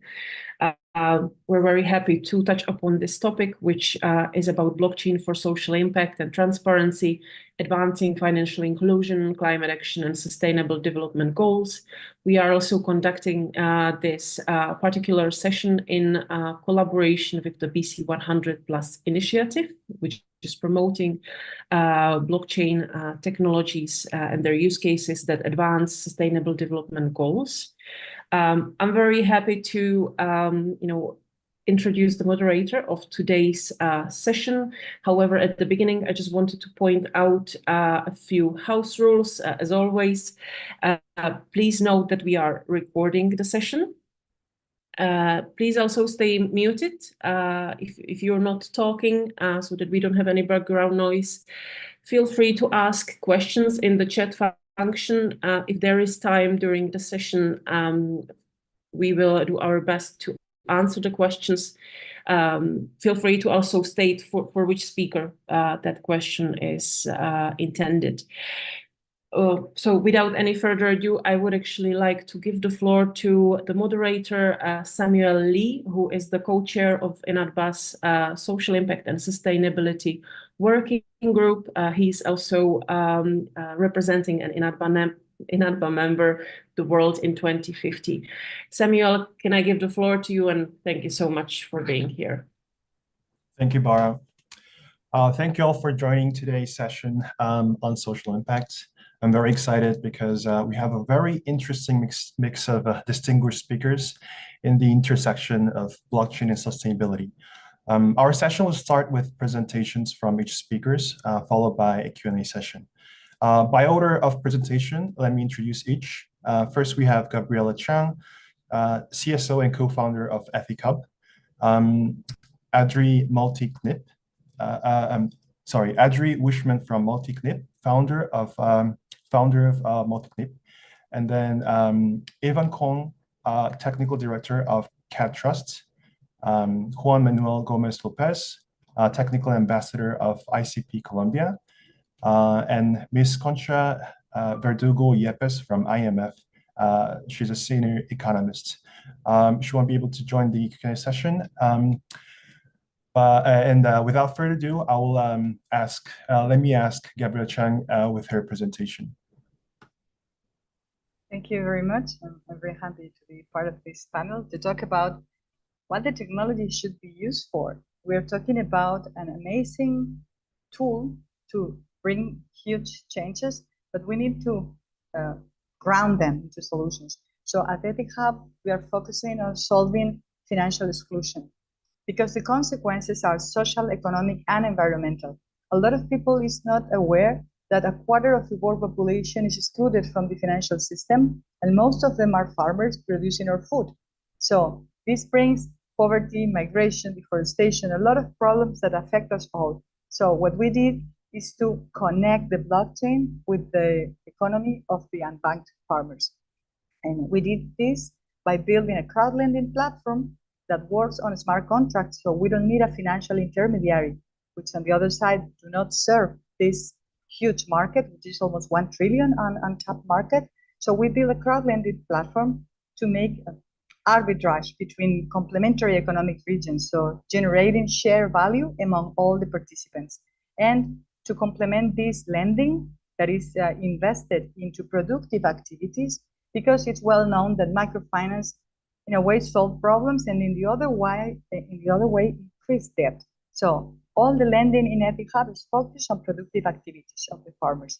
And when they are very good payers, but people doesn't know. So we built a comfort tool that is called crowd collateral. It's a compensation system that acts as a blended finance to cover in case of default. So you can participate in 2 ways. You can invest working capital, or you can invest collateral to collateralize uncollateralized loans. So this is a way to close the lack of liquidity in the supply chain when currently the smallholder farmer is the weakest link. And when we have these dynamics of pressing to buy cheap and sell the highest you can, pressing on the margin. Every link on the supply chain press on the next link, and the one that cannot press anyone else is the farmer. Well, they can, and they do this on the nature, which is another bad side of this equation. So that's why we are proposing a more inclusive system where economy is the tool, is the driver to bring welfare, to bring a well-being to the farmers, to the investors, and not from a perspective from a colonialistic, like we are going to solve this problem, we are going to save them. No, we become partners. So we invest into their productivity and they produce in a sustainable way. In this regard, we're using the technology to impact in at least 8 of the Sustainable Development Goals. And we believe this integration of social, economic, and environmental should be something that all business should be doing, because anything that is not sustainable will stop being profitable. So we are impacting in poverty, hunger, decent work, equal opportunities, sustainable production, life on earth, and collaborations. And we're very happy to be here and to enjoy you, to invite you to get to know our platform and see how we can connect, because this is about collaboration. Thank you very much. Thank you, Gabriela, for the presentation. For anyone having a question, please leave them in comments and I'll bring them up during the Q&A session. Next up, we have Adri Wishman. The floor is yours. Okay. Well, like I said, my name is Adri Wishman. I am the founder of PB Token. And what we do is we have programmable money. We all know the 3 main functions of money, right? It's a unit of account, it's a medium of exchange, and it's a store of value. And we added a 4th one. We added to incentivize, reward, and help people as the 4th function of money. And it is all inspired by my grandmother. That she had a wallet with compartments. Maybe your grandmother also still has. She had clothing money, grocery money, rent money, money for heating, etc. All earmarked money. She earmarked her money by herself. It was all purpose-bound. Now, we bring purpose-bound money to the 21st century with an app called MultiKnip. And MultiKnip is a wallet on your phone that can hold different kinds of money, purpose-bound money, and with which you can very easily in a shop just scan a QR code and press one button and then you pay. So this can be very many different kinds of money. Money from a municipality, for instance, for families that cannot afford a school laptop for their child. They can hand out that money and they can only spend it on buying a school laptop and not on going a weekend to Paris. Or money from a health budget from a company that wants to make their employees healthier. They give their wallet with their coins to their employees, and they can only spend it on fitness centers and personal trainers and not on alcohol and cigarettes. So there are many, many applications. For instance, sustainability. The first project we did was in our city, and they handed out money to make domestic homes more energy efficient. So they handed out money with which they could only buy LED lighting and that kind of stuff. It changes the system a lot, because in times before us, the conventional way is to give people vouchers, and people had to buy the goods themselves up front with their own money, then save the receipt, and then go back to the municipality and show their receipt that they really bought that, and then they would be reimbursed. And yet the people with the least amount of money did not even have enough money to upfront in the first place. Right, so we have a wallet where you can hold that money inside. So we are in the business of helping governments, companies, organizations to distribute subsidies, grants, budgets in a very secure and safe way. And they define exactly who gets how much, where they can spend it, on what, and when. And they only pay what was really used. So not what is in the wallet, but what was really spent at the retailers or service providers or whatever, directly from the bank account from the municipality or the company or your organization, directly from their bank account to the bank account of the retailer. We're not in between, right? In this way, you stimulate the local economy, right? Because this money cannot be spent on Amazon.com or Zalando. This will end up at the local retailers. You lower administrative burden, right? There's much less work to be done, less errors to make. You have a substantially lower fraud and misuse because the money just cannot be spent on something else, right? And we do that in a very eco-friendly way because the technology we use, the blockchain we use, uses less energy per transaction than a bank transaction. So we're eco-friendly. That same blockchain is feeless. So 100% of the money will go to the retailer, not like with credit card companies that take away 3-4%. No, the retailer will get 100% the next day on his bank account. So it's even faster. So the national banks are looking at this, and our Authority of Financial Markets named this the future of money. We like to think so. It's all about creating opportunities, right? People, when they see money with rules inside, they think about restrictions. I want to do with my money what I want to do. But this is about creating opportunities, because this is not my monthly wage that I'm restricting. This is a subsidy, right? I'm giving you my wallet. It's like you can take out 50 euros or 100 euros as long as you spend it on a personal trainer, or as long as you spend it on LED lighting or making your house more energy efficient.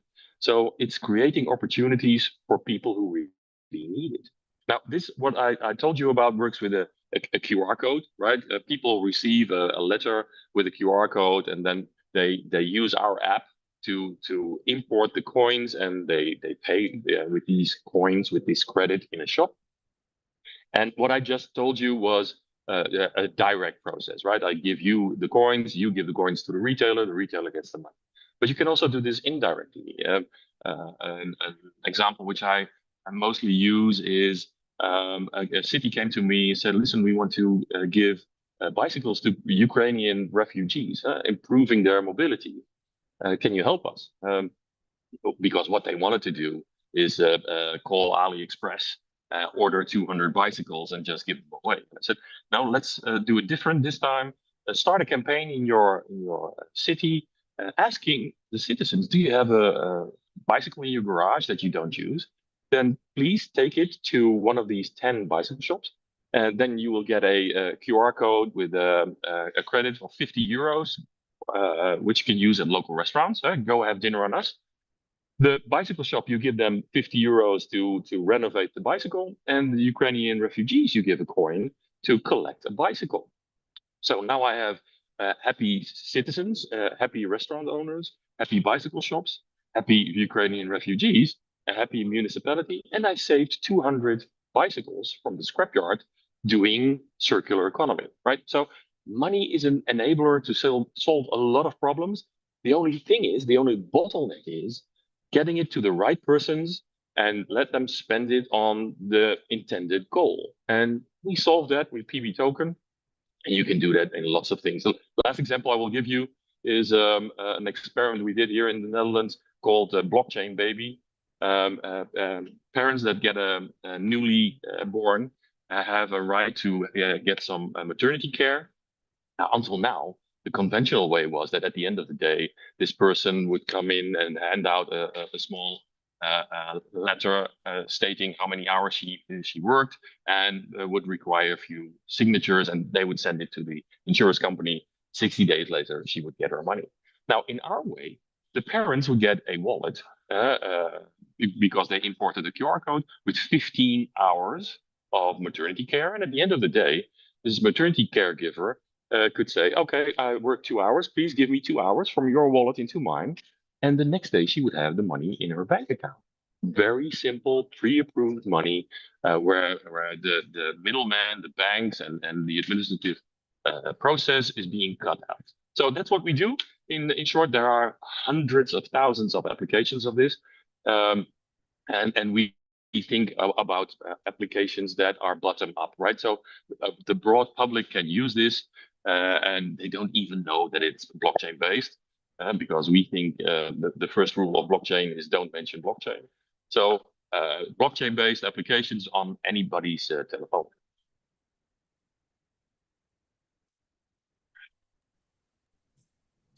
Thank you, Adri. That's really fascinating application, real world application of blockchain. Next, I would like to invite Evan on the climate CAT trust. The floor is yours. Thank you. Yeah. So my name is Evan Kong. I'm the technical director for Climate Action Data Trust, CAT Trust for short, and I'll be sharing some slides to actually talk a bit more about what CAT Trust is about and what we are doing for the social impact and transparency side, right, using blockchain. So I'll just move on. With Paris Agreement that's being signed, I think a few years back, there is a commitment for multiple nationals, or especially countries, to actually collaborate bilateral or at an international level to actually meet their NDC requirements or contributions. So this slide actually just project on what the market is, and then how some of the credit buyers are actually decarbonizing whatever credits they have faster than their peers. However, scaling it up at an international level will be very complex. As you can see, this is a World Bank chart, right? In terms of supply versus demand and market mechanism, there is an evolving landscape just based on Article 6. There is also data issues around various registries, various project data, and so on and so forth. There is kind of lack of governance, I guess, maybe from the top on what data constitute. That also kind of gives confusion around buyers of credits or developers or various stakeholders. So this, of course, under Guardian, there has been some articles around the usage of carbon credits, whether they are useful, whether they are legit, and of course, around the quality of them. Right? So what we have found, okay, based on previous research, this is a chart of the various voluntary registries, meaning registries that will register projects that will in turn generate carbon credits for either voluntary buyers, corporates, or maybe from the compliance market in nationals. So that is quite fermented. So when World Bank started looking at this problem, they have kind of decided that we need a better way to actually kind of, I wouldn't say centralize, but harmonize the various carbon market data into a way that is very meaningful. Anyone will be able to look at a project detail, a carbon credit detail, and it is able to differentiate, okay, or distinguish it from registry A or registry B, or even from country A to country B. So the idea is just to harmonize such data. So from the Cabinet Warehouse, that is where CAT Trust was born, and then we are a non-for-profit organization. And then our key stakeholders is, of course, IETA, a government of Singapore, and World Bank. And because of the support of government of Singapore, CAT Trust, we are stationed or based out of Singapore. Next, so the general idea of this metadata infrastructure or platform actually utilize blockchain in one of the more meaningful ways, in the sense that we are getting data or various registry data will be actually pumping or sharing status updates around their projects, getting their carbon credits ready, pumping their data via API onto the blockchain. And then in terms, each node or what each blockchain node will then share this information throughout the rest of the node. So there's no centralized order or centralized platform that owns the data. Every peer has their own set of data, and this allows the data to be transparent, decentralized, and of course, since everyone has a piece of the data, it also promotes trust within the carbon market. This is just a quick guide on how our governance structure is maintained. We have councils for our council is made out of government officials. Then we are flanked by technical committee, which I run, and a user forum that actually just become our feedback loop in terms of what we are building on whether they are useful or not. So this is kind of some of our key high-level milestones and the registry that we have onboarded, right? I won't go too much into that, but one of the key items that we have also started to is really around double counting. Okay, since data is already on-chain within CapTrust, we are able to actually relook at the data to address one of the key issues, right? That is always around carbon credits, that's double counting.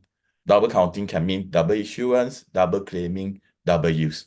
Okay, so yes, blockchain, given its nature, is actually a prime candidate to actually address some of these issues, especially duplicate entries. So that's why. And then I'll move on.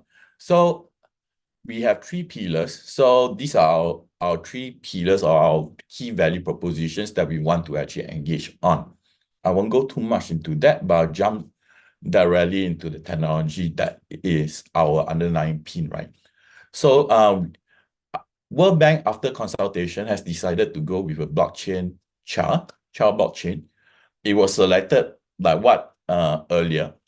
The blockchain by design is actually meant to be very eco-friendly. So and they are not using your state of proof or proof of work. Okay, they are using proof of space and time, where space means hard disk physical space, and time is of course a decaying factor, where they will actually time limit out on the next block that goes out. So that in turn actually limits the power usage on chain. I can share more later, but like what I mentioned, right? Each registry existing database, whether they are Excel-based, traditional-based database, or even blockchain-related database, right? They'll be able to actually just call the API, get their data up, and then they will collectively become part of the blockchain node that houses all the climate-related data, right?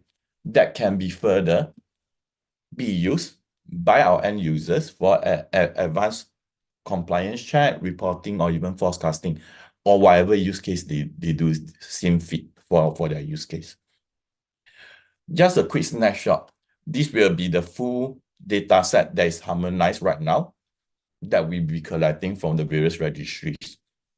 This is our MVP. There will be fields, even table columns that will be adding going forward, but this forms up the base after the 3-year simulation from World Bank. I won't talk too much on this. I think these are some of the benefits, right? We are open source. Every registry can manage and own their data. They decided to say, Evan, tomorrow I don't think I want to share data. They can just clear it off, and then while the blockchain will have the history of previous data, they won't be pumping new data going forward. And of course, with CHA as our underlying blockchain, right? This actually help us leverage to promote more transparency around the information that we actually share to the wider world. I think that's the end for my presentation. Back to you. Thank you, Evan. I think it's one of the few opportunities we get to see a few fewer instances where the blockchain adoption is being driven by conventional institutions. I'm seeing the answers and question and answer already being responded in the chat as we speak. For speakers, please feel to do so. If not, I'll bring up during the Q&A session. Next up, we have one from ICP Colombia. The floor is yours. Thanks, Samuel. I will show.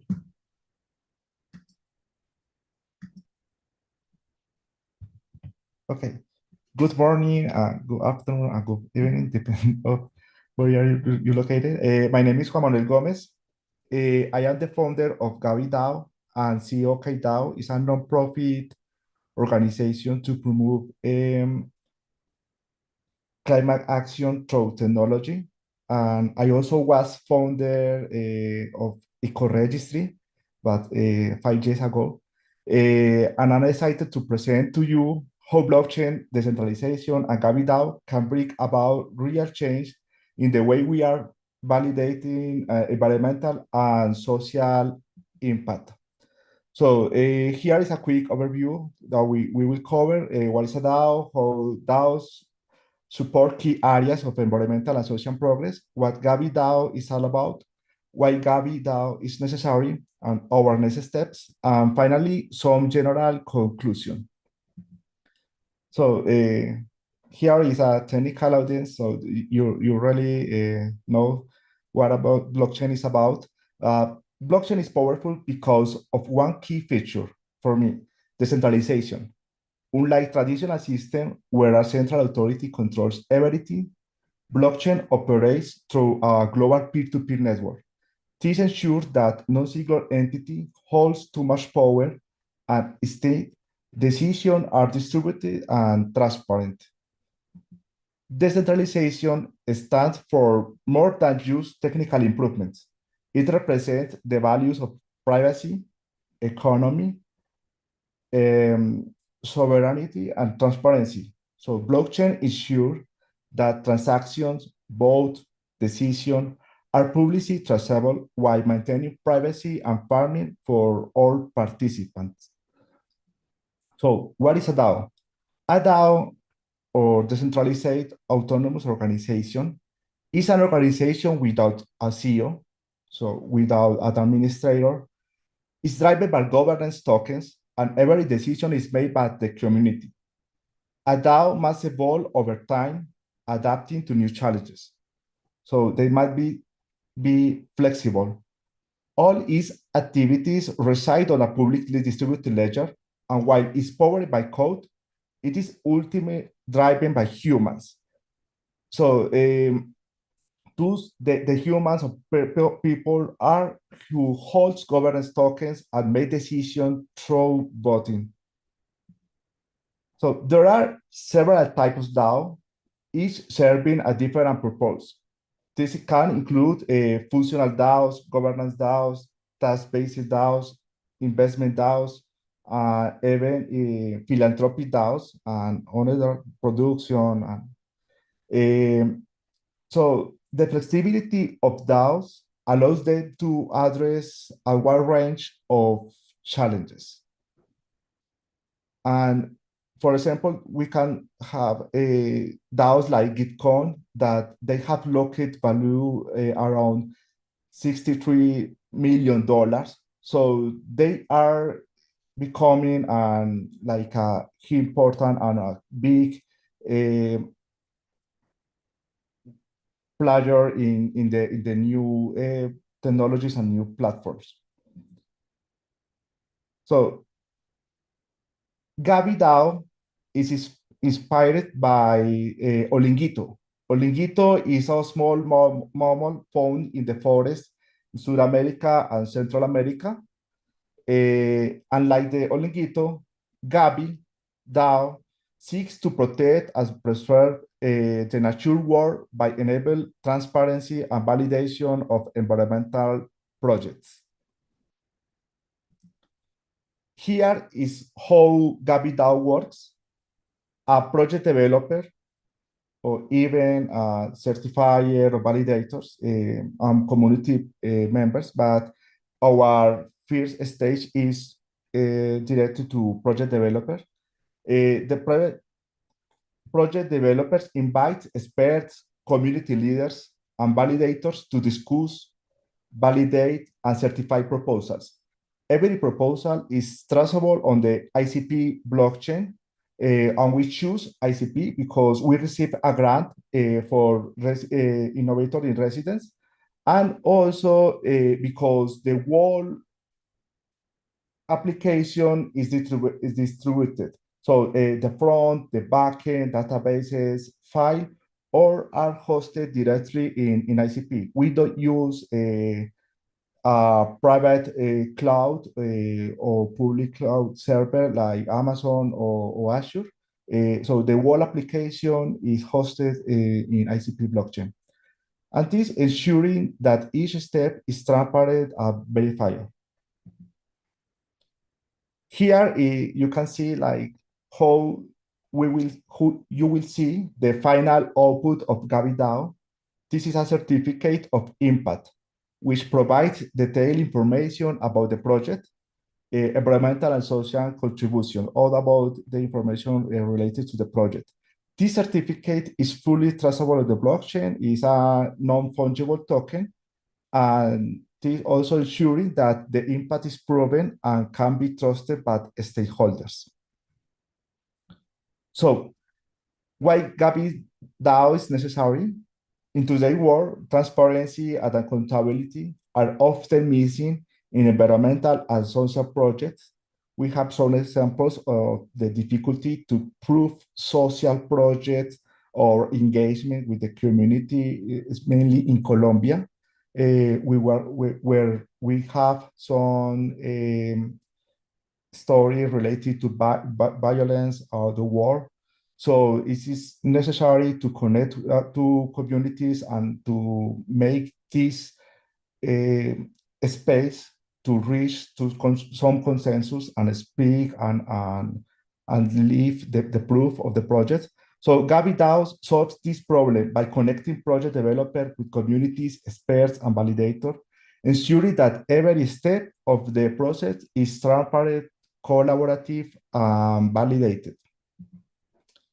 So our next steps, we are excited to announce that the launch of our beta version at COP16 in Cali, Colombia, at the end of this month, at October 24. If some of you are at Cali, you are invited. Our speed pilot project validating environmental benefits for a forest reserve in Armenia is already underway, and we will show the results on the COP. And in November, the next month, we will focus on 256 hectares of primary forest conservation. And we have to connect this project with government entities in Colombia to ensure that they can receive real benefits, like tax exceptions or some of the benefits that they can receive. And to wrap things up, DAO are relatively new phenomenon, but they hold incredible potential for sustainability in other initiatives. However, challenges remain, including governance, efficiency, conflict resolution, and evolving the border over time. The DAOs must be very flexible to be successful. So Gavi DAO is designed to address these challenges, offering a transparent, decentralized platform to validate and certify real-world impact. Thanks you all for your time for your invitation, and we will let to stay connected a lot and follow our journey. We are right now in LinkedIn. Thank you. Thank you, John. I think this is one of the few instances where the word DAO is engaging with established institutions. I'm also excited to see a lot of questions shared in the chat. And as a last session, we'll have Ms. Concha Verdugo-Yepes from IMF. The floor is yours.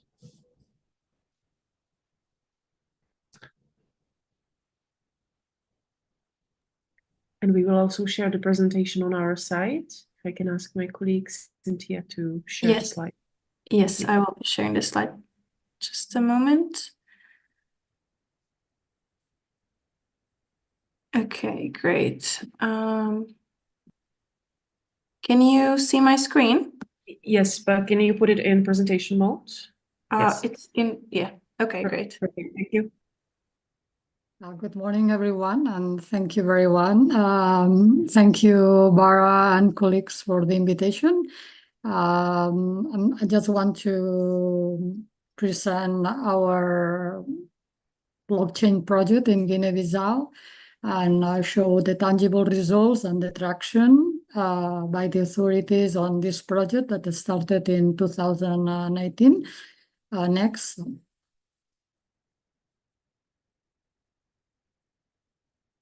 Next, please. Can you not see the next one? Not No, yet. We can not still yet. see it. Oh, Okay, no, great. So today I want to provide a bit of background, how the project has started. What's the benefit of using blockchain in Guinea-Bissau? This is a PFM exercise and an anti-corruption exercise. The third section would be the political economy in Guinea-Bissau. It took us 5 years to move the ownership from the highest levels of the Ministry of Finance to the lower levels of the ministries, and how we extended this ownership, broadened this ownership to the rest of the government. Then the technical solution, and then a complement that we made to blockchains to make it work more efficiently.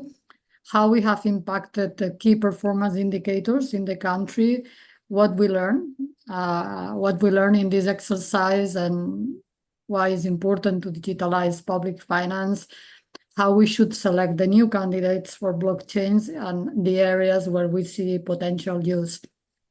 If you have seen the news in the IMF in the past weeks, they made this project very relevant, right? Because of the tangible results, the ability to track.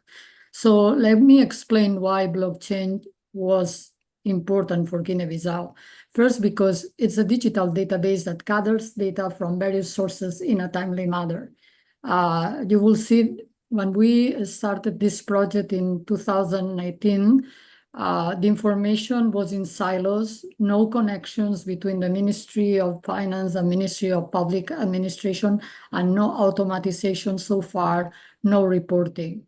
So blockchain here, what it does is it stores this information that also was manipulated previously, out of control, and provides this auditable record of all payments made. So when the audit is almost in real time, right?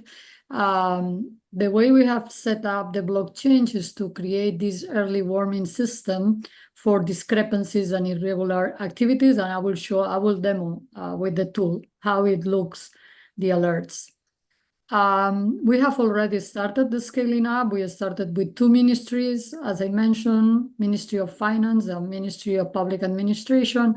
We have now the information for 14 more ministries, and we plan to finish this most probably by the end of November. We have tokenized the value of the salaries and pensions, use the smart contracts, and all this information, it's almost at the same time that the payments are made. So we didn't remove the old databases. Basically, the blockchains, what it's doing is just complementing them, right? Organizing them. Now the databases talk to each other.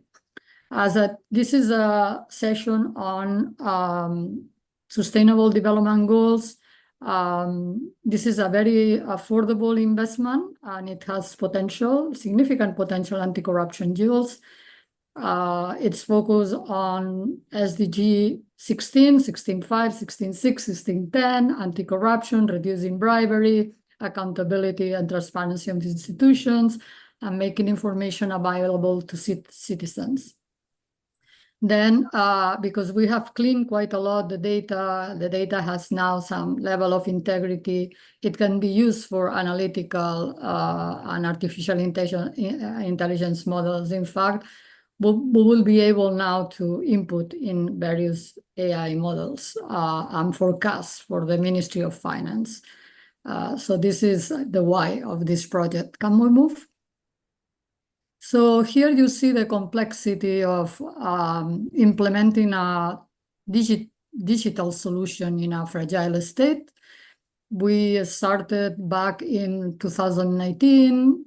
We have discussed with 4 ministries. We have 2 coup d'etats, parliamentary elections, we have built the ownership from the first, second ministers to the fourth minister, where the ownership of the project is at all level ownership. This is not an IMF by itself product. It has been fully discussed with the authorities. The authority is their tool, right? They have the ownership, and this has been a big achievement. In 2020, we built institutional agreements to make it happen. It took us 2 years to access the data of the country. With that, also to do this job, we received financing from UNDP, and later the African Development Bank, it's financing the exercise. At that time in 2023, where we were trying to look into this data, the Court of Audits was not in relationships with the Ministry of Finance. So it's not that you just digitalize, you need to make people to collaborate, because in these countries, everybody works in silos, there is no sharing of information. So we managed to put the people to work together, and I think the project is not only a technological advancement, but it shows the resistance, the power of collaboration, and the vision, right? And this is, I think, what made every of these ministers of finance, different ministers, to buy the solution.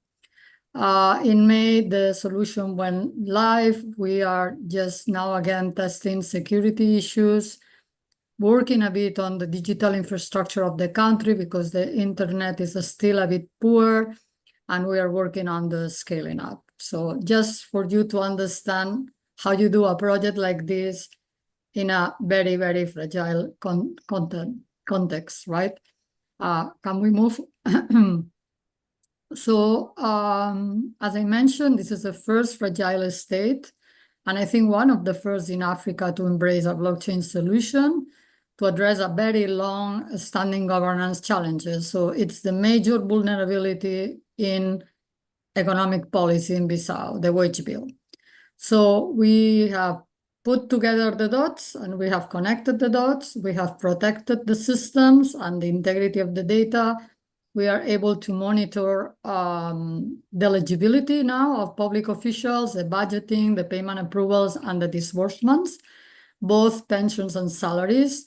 You would see we have placed a system to detect all red flags when people are paid twice or the salary has increased outside of certain ranges. And we have given the responsibility to some officials to take action. So for us, it's very easy now to report on fiscal positions, on the prospects, and to give accountability to the wage bill. And then it's easy to maintain, with the support of the partners, the solution over long term. Can we move? Thank you. Next.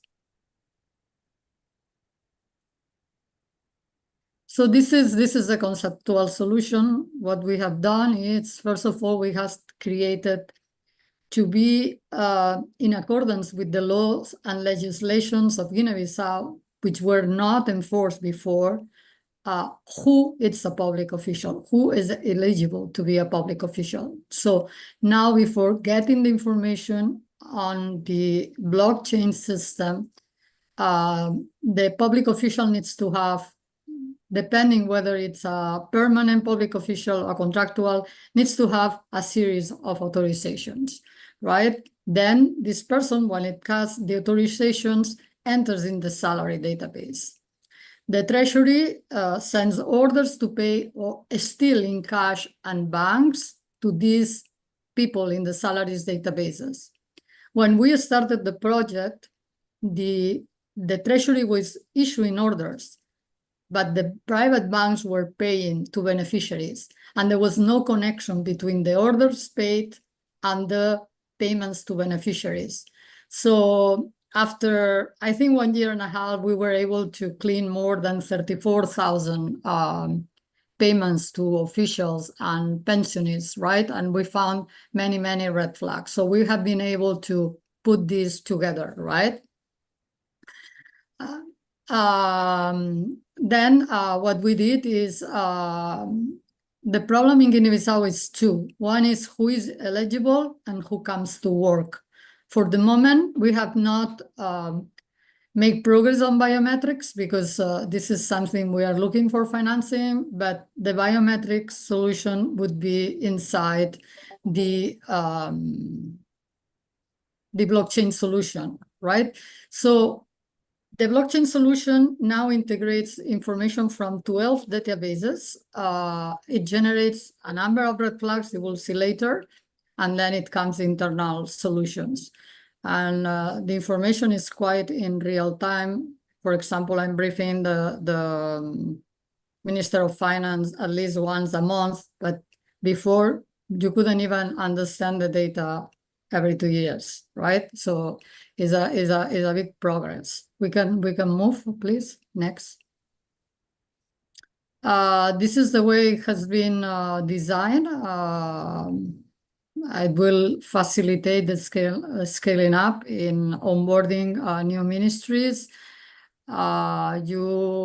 First of all, the country doesn't have a cloud, so we are working on Ernst & Young cloud. You see what I mentioned, the Guinea-Bissau environment is, first of all, the organigrams of the ministries. For you, if you come from an advanced country, emerging countries, the logic is that every ministry has organigram, right? Who is the person and where the person works. In these fragile environments, the organigrams are fluid. Every time that you have a new ministry, the organigram change, right? So we have created organigrams and we have created the list of personnel that should be assigned to each organigram, right? Then we have connected the Court of Audit's database on the authorizations on blockchains. As I mentioned, the salary payment data, in the future, the biometrics, and then the bank payment data. But remember, there were 7 banks not connected back to the treasury. So here is the blockchain solution core, the tokens, the contracts, the permissions, the rules that we have set for the alerts in the system, the security management. As I mentioned, we are finalizing one of the big tests this week. And these all the data connectors. It took us a lot of time to make the databases connected, right? As I mentioned here, the cloud is on the Ernst & Young. This is technical details on this. I think we can move to the next one. So for you to understand how we track these payments, it's for us, there are 2 key informations. One is the number the public official gets when it's authorized, and the account number. You would be surprised of how many times banks have changed these account numbers to give pensions of people who passed away to the family or to the friends. So, you know, in normal environments or advanced countries, the logic is nobody will change account numbers, right? But here we found many red flags. So, but there are other informations that we use to sort these alerts, to set these rules. The national identification, that this authorization by the Court of Audits, financial controls, certain decrees that comes from the Office of the Prime Minister, this organigram, and then a remuneration framework. Because this allows the blockchain to understand if someone gets salaries that are not in the range of his or her position into the organigram. So our alerts are set as follows. So key employee data is missing, bank account information is missing, employee data has changed and needs review, employee belongs to more than one department, and we have found this very often. Employee is not longer on the record system. Payments made to employee have exceeded expected remuneration. So is the way alerts. I will show you the demo later. So if we can move next to the next. So blockchain is a part of the story, but as I mentioned, what was really fragile and weak in the country was enforcing the regulations of Guinea-Bissau.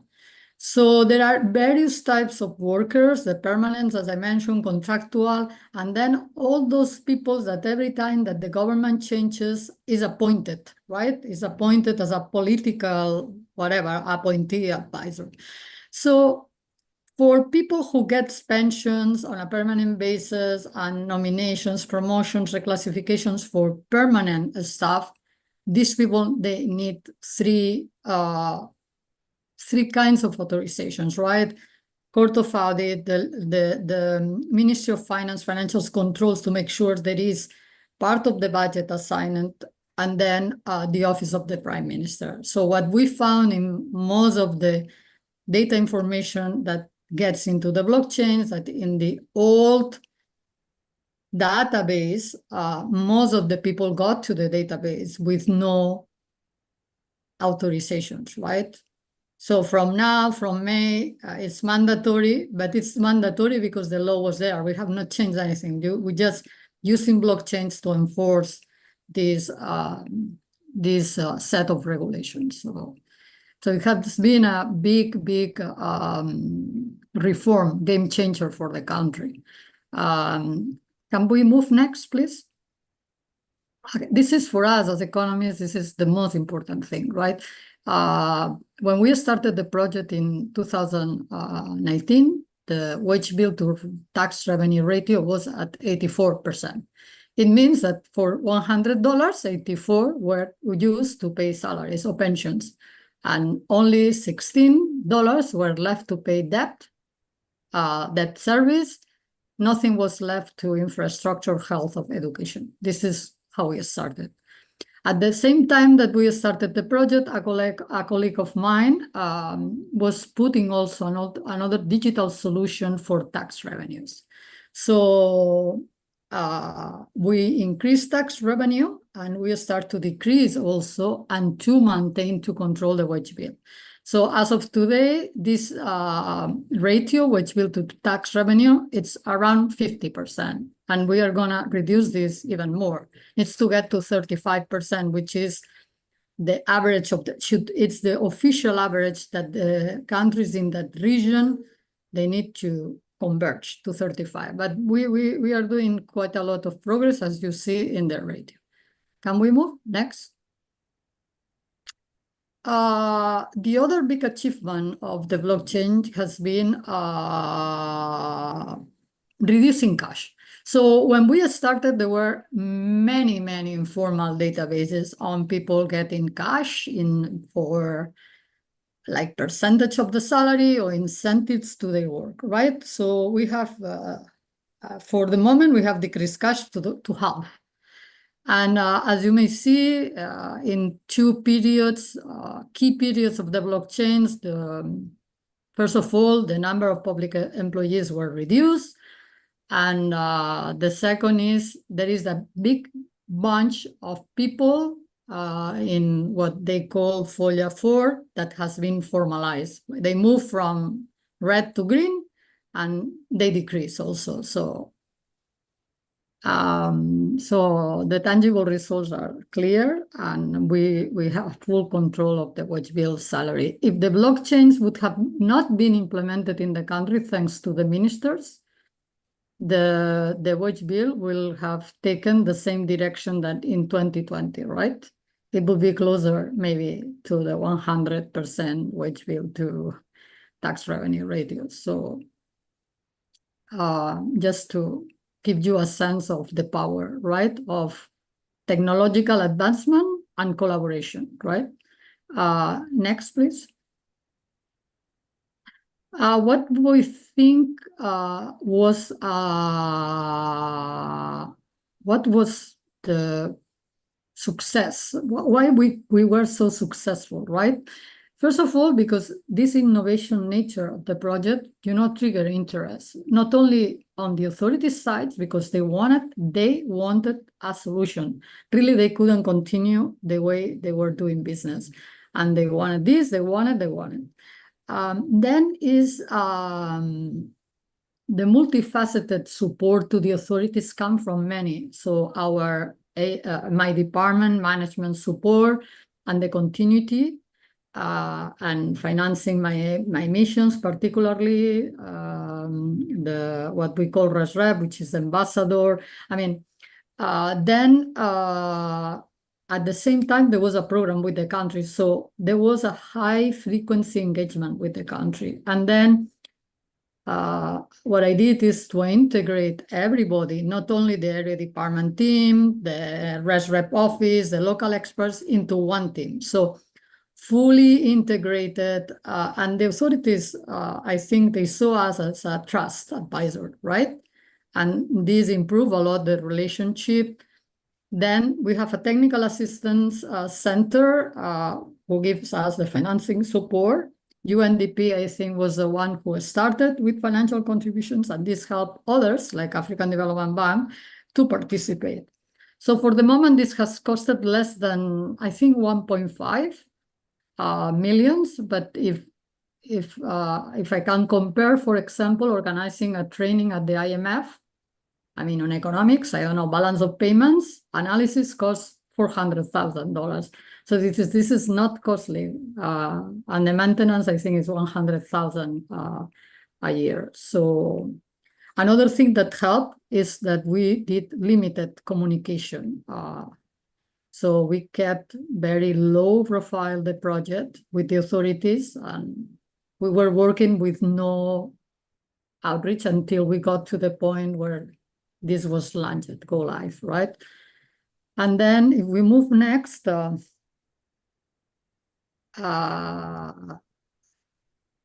was complex inside the IMF, a lot of setbacks because, you know, we were engaged in the private sector.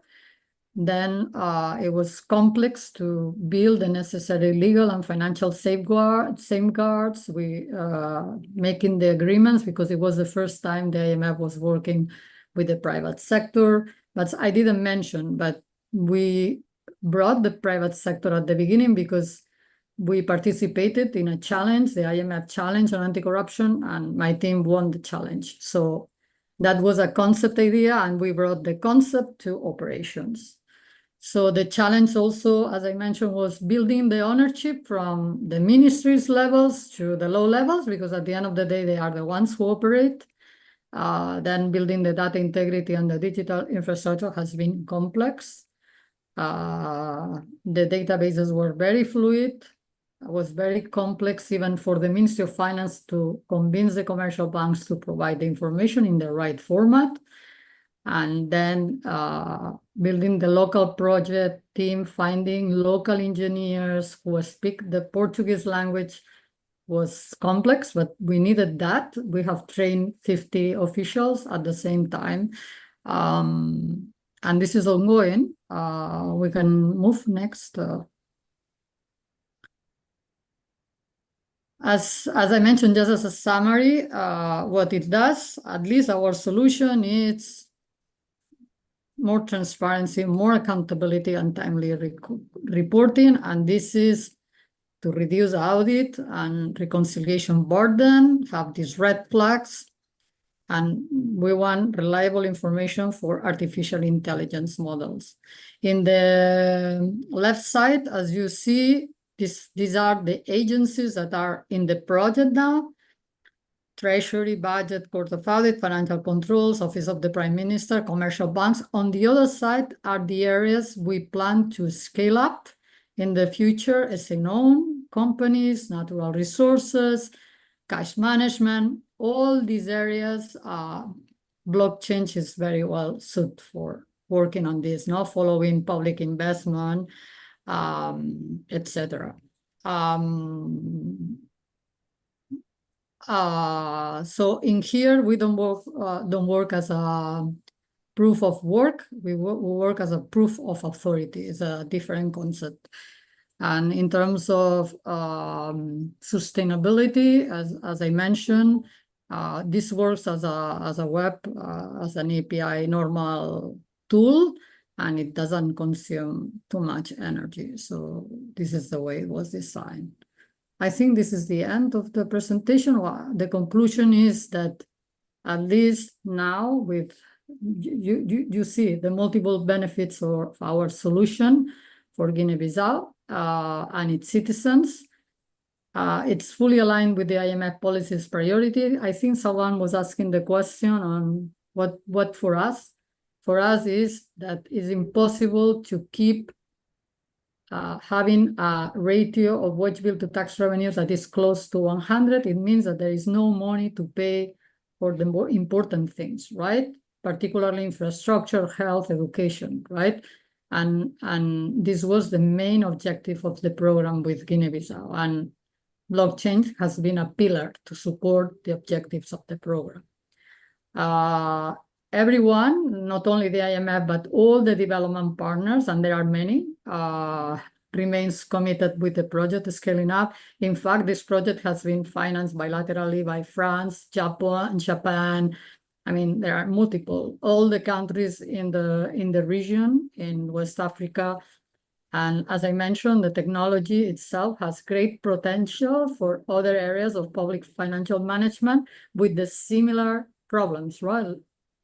Tracking, accountability, auditing, etc. So I think with that, thank you very much for your attention. Thank you, Ms. Contra Verdugo Yepes, for this rare opportunity to have a look at the not only the journey, but also a technical deep dive of IMF's blockchain initiative. It is truly invigorating as a person, as a supporter of this technology, to see such a serious implementation of this technology by such an institution as IMF. For the audience, I would like to mention that unfortunately she won't be able to join the Q&A session due to conflicting schedule. As she mentioned, we'll share the questions with the speaker after the session. Before moving on to the Q&A session, I would like to once again express sincere gratitude on behalf of INATBA to Ms. Contra Verdugo Yepes for her thorough presentation and for making the time for the session despite her demanding schedule. Thank you very much. And as I said, please send me the questions and we will respond. Maybe not today, but we will respond during the week, next week, all the questions and send us the contacts. And thank you again to all, Bara and Cynthia and you, Samuel, for allowing us to present this. Thank you very much. Thank you. Thank you. Thank you. Okay, I think we are on schedule. We have about 30 minutes left. I am very excited to see the interactions in the chat. And I think most has been covered by the speakers. Please keep sharing those questions. During the Q&A session, I will be sharing 2 questions. Yes, depending on what you mean by the shot. If we see some time left, we'll make room for additional questions. So by order of presentation, first I would like to ask Gabriela. So I've noticed that the Ethic Hubs oversees several originators from different countries, yet you have very minimal default rates on the loans that you extend to. I'm curious what your secret is on managing the relationship with the originators. And the second question is on, you've also appeared in different awards and also different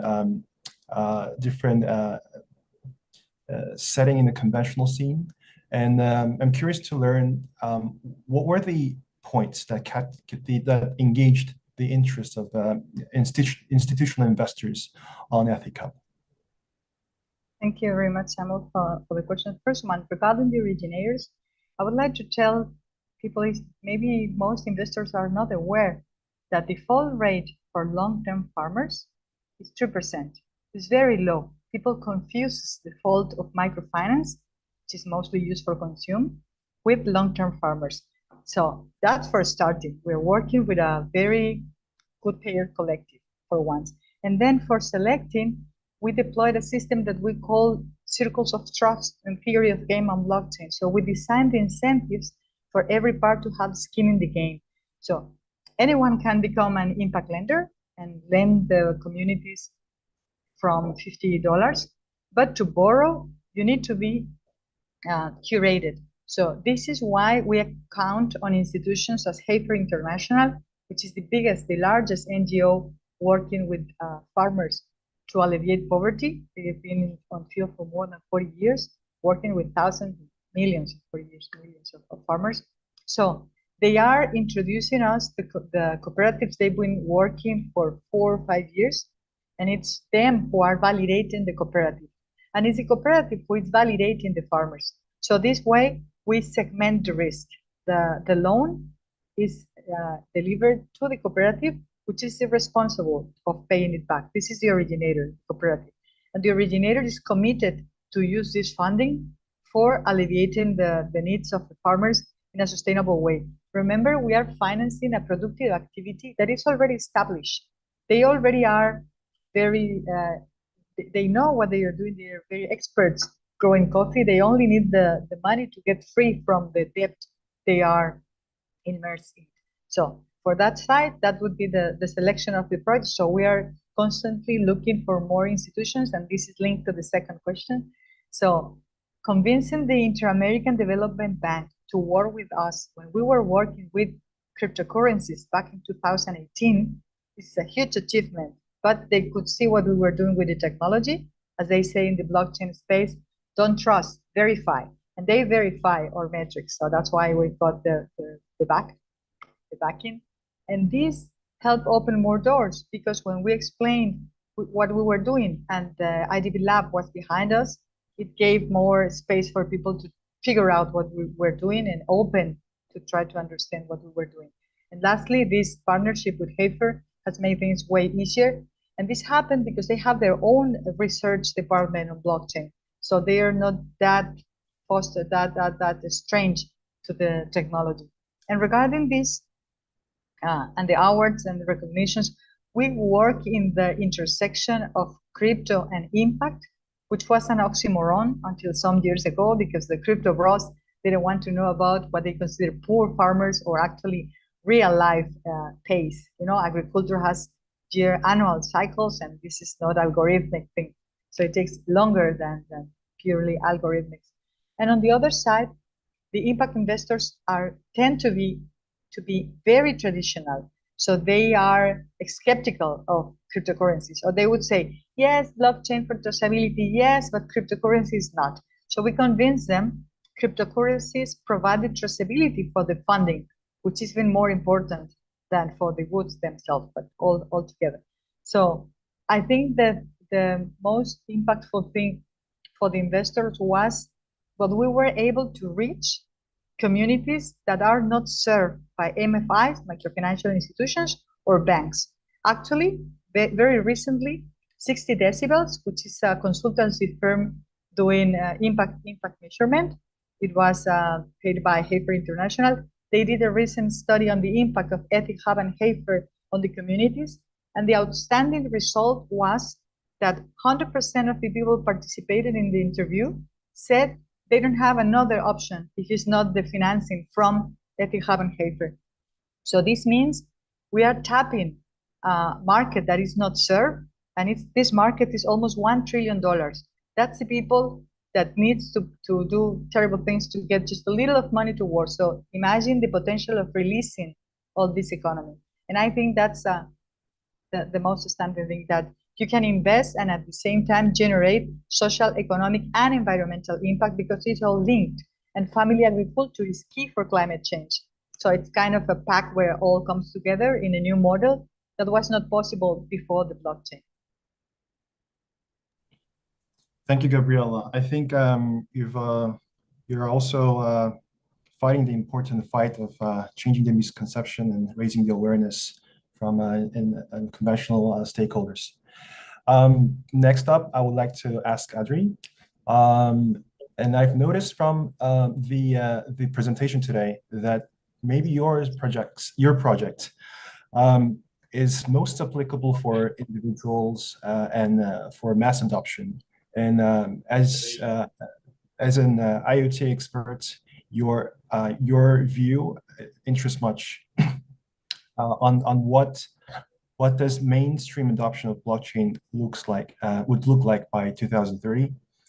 And the second question is on SDG, as your project mentions different possibilities and impacts that the application can contribute to each SDGs. Personally, which SDG specifically excites you most, where the multi-clip will have the most contribution or impact to? Oh boy, where to begin? Mass adoption, that word triggers me always. Mass adoption of blockchain has nearly nothing to do with blockchain itself. With that, I mean, I have this saying, this quote, people buy cars, not engines. And blockchain is an engine, right? We the blockchain in crowd, so to speak, we are pressing too much on the technology. The only thing we have to do for mass adoption is make a killer app that everybody is hungry for to use. And yes, it's beautiful that there's blockchain inside, right? But that's not the biggest feature. The biggest feature is that, for instance, in our case, people can very easily pay in a shop, and the retailers receive their money the same or the next day, right? And that it's all running on blockchain. Hey, who cares? They don't care. We care, right? But we are the blockchain nerds. So like I said, mass adoption will automatically come when we have the killer app, which people want to use. Now, money is an enabler, right? You can solve a lot of problems with money. Not only with money, because money is not a goal in itself. It's just a means, and that's what we do when we look at these problems. You mentioned the 17 SDGs. Nearly every of them, those 17, can be helped with money, with purpose-bound money, right? We did, for instance, even in our country. I mean, the Netherlands is a first world country, right? But still, there are people with energy poverty. Prices tripled, quadrupled for natural gas, and a lot of people got into financial trouble. So the government set aside 200 million euros to be distributed to these people who had financial trouble. Municipalities came to us. They said, "Listen, yeah, it's all good and great that we have this money." And for instance, 6 cities came to us with 5 million euros. Now we have 20,000 families that we should distribute this money to. But when we just give them 250 euros, some of them will go a weekend to Paris, right? Or if they are in debt, they will use that money to pay other debts and not use it on their energy bills.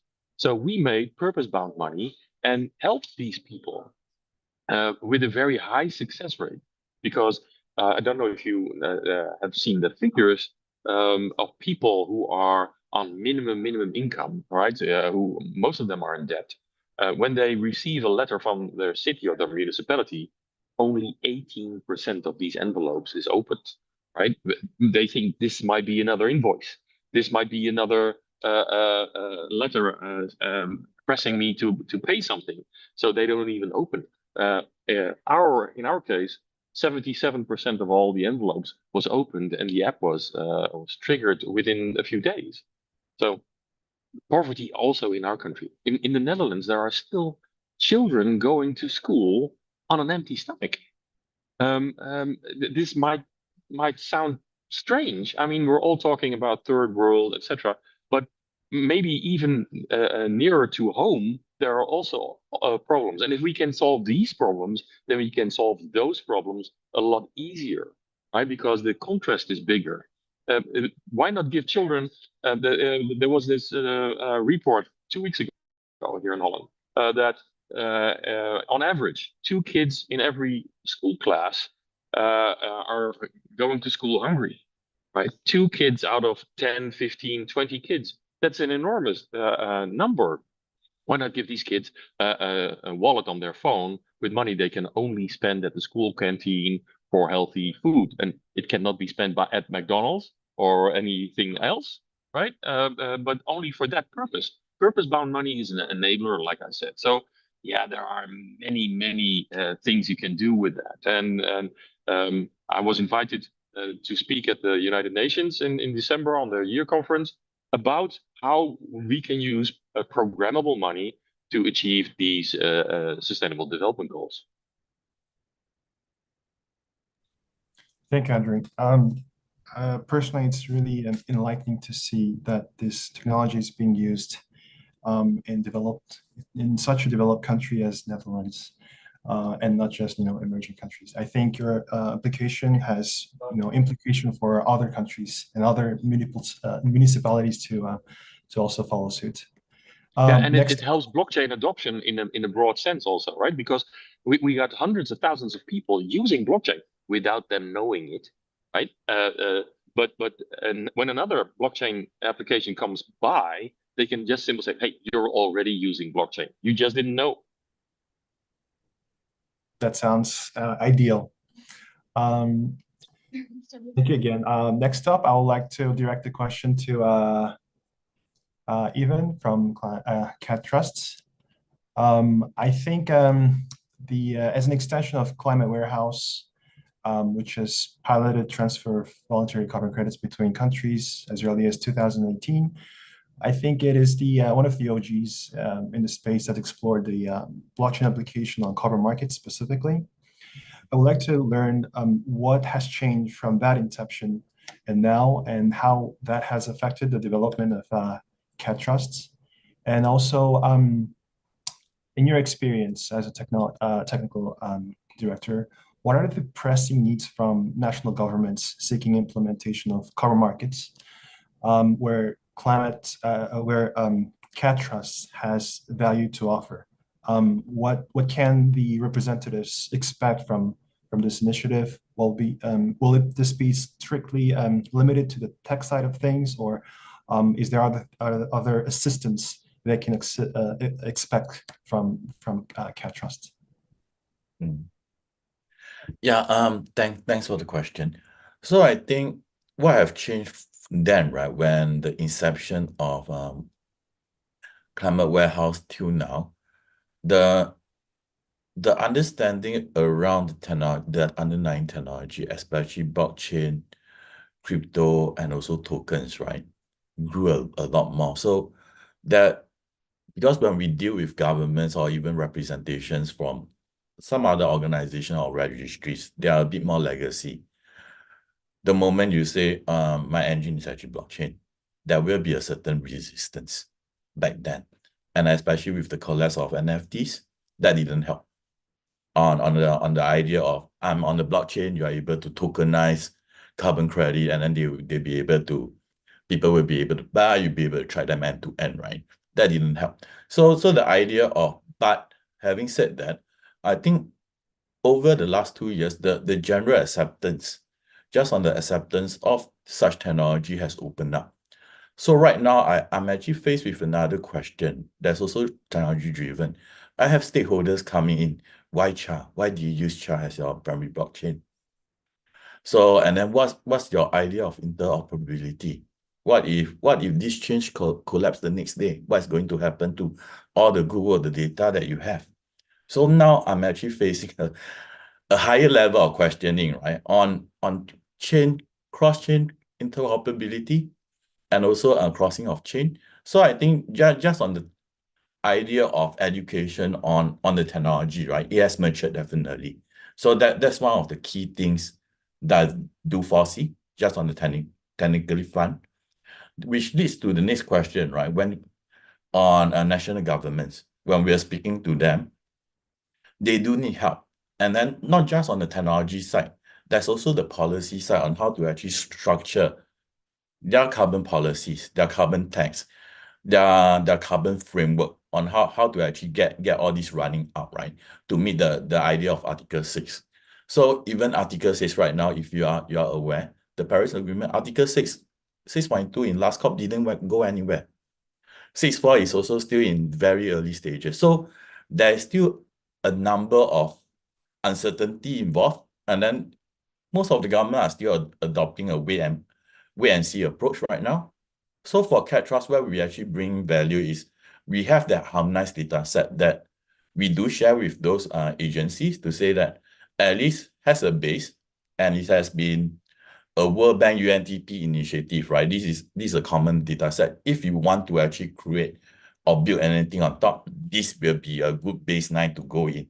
There will be changes when 6.2 actually got finalized, but it will be an add-on instead of a rewash, you see. So I think that's the other side for national governments. And back to my earlier point, right? The education part, national governments, when we actually approached them 2 or 3 years ago, tokenization, no, I'm not going to touch crypto. I'm not going to touch anything governed. Anything around blockchain, not even seeing cloud, right?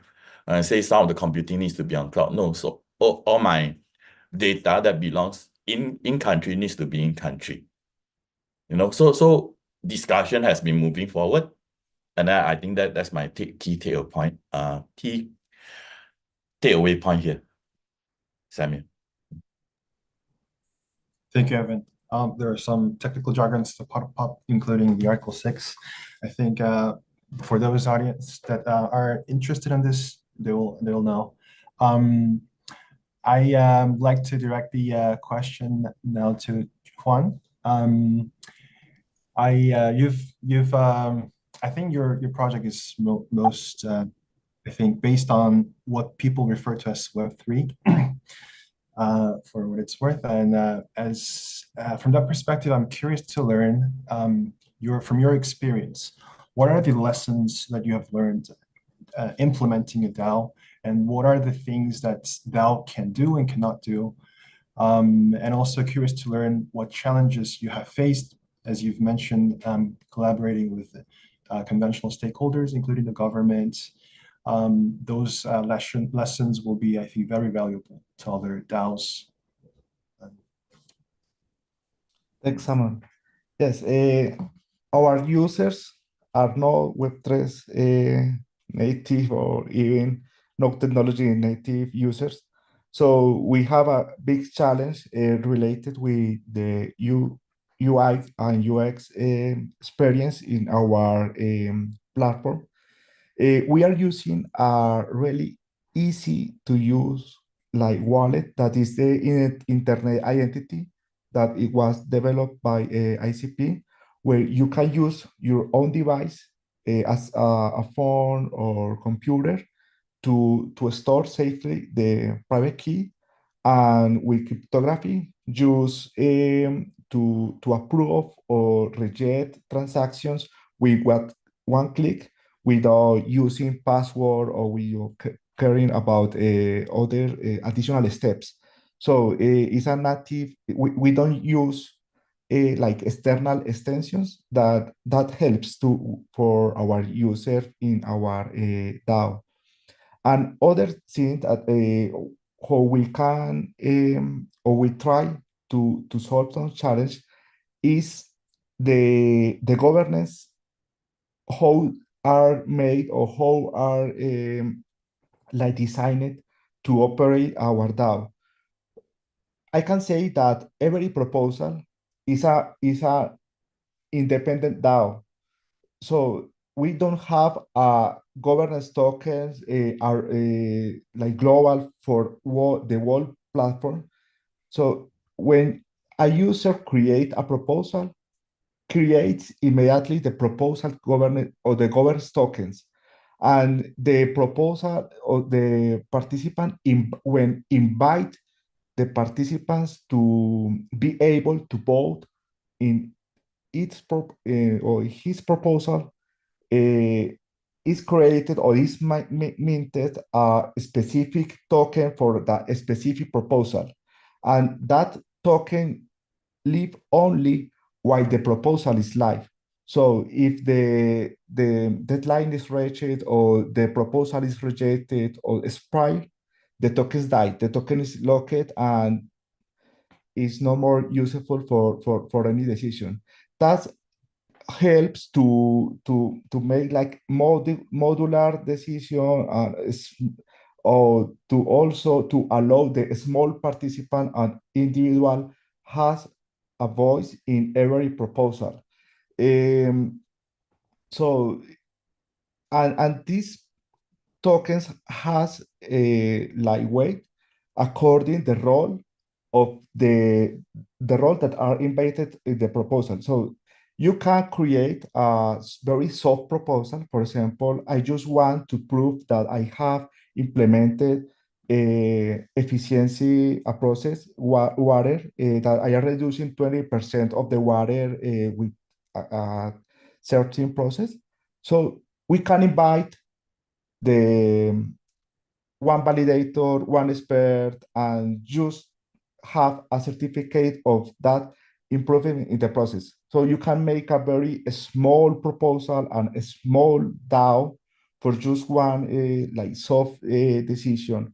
But it is good to have the certificate, and you will can prove with cryptography that they were involved in the decision, and you were in touch with the expert or with the community or with the stakeholders of the issue.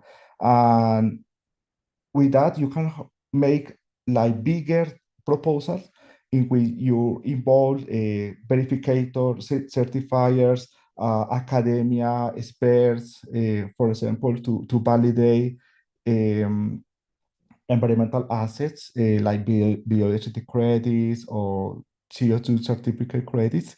So I am looking to design GaviDAO as flexible as possible to allow to prove a small impact or big impacts. And this is how we try to solve the challenge we have with this DAO. Thank you, Ron. I'm as a moderator, I'm extremely grateful for the speakers to have kept within their time frame. I'm also thankful for the audience that have actually increased from the compared to the beginning of this session. Thank you all for the interest and for your speakers sharing your personal journeys and also the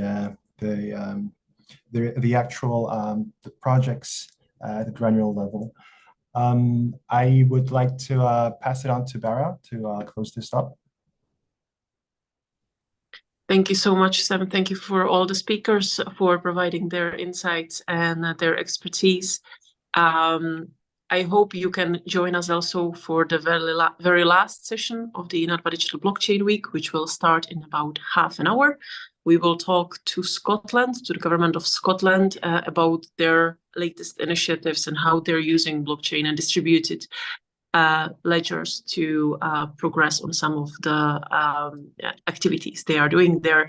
That will conclude the INATBA Digital Blockchain Week, so please stay with us. We will come back in about 30 minutes. Thank you so much, and thank you, Sam, again, and the speakers for the session today. Thank you so much. Thank you, Samuel. Thank you, Bara. Bye. Thank you so much. Thank you so much.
Hello, everyone. Welcome to the last session of the INATBA Digital Blockchain Week. I'm very happy to be here with our two speakers for a session today that will focus on Scotland and also how the public sector is supporting and making use of the blockchain technology or distributed ledger technologies for the ecosystem. I'm happy to be here with Sarah Forbes, the digital economy specialist for Scottish Enterprise, and Peter Ferry, Task Force Chair for the Blockchain and Digital Trust Task Force of Scotland. However, before we start, I just want to let you know that a few house rules. We will be recording this session. Please stay muted during the session, but feel free to ask questions in the chat function. Potentially also raise your hand if you want to say your question out loud. And I think we can start with that. Okay. Perfect. Okay. So hello everyone. Welcome. Welcome also to our two speakers for the last session of the INATBA Digital Blockchain Week, where we will look at the how Scotland and the public sector in Scotland are making use of the blockchain and distributed ledger technologies.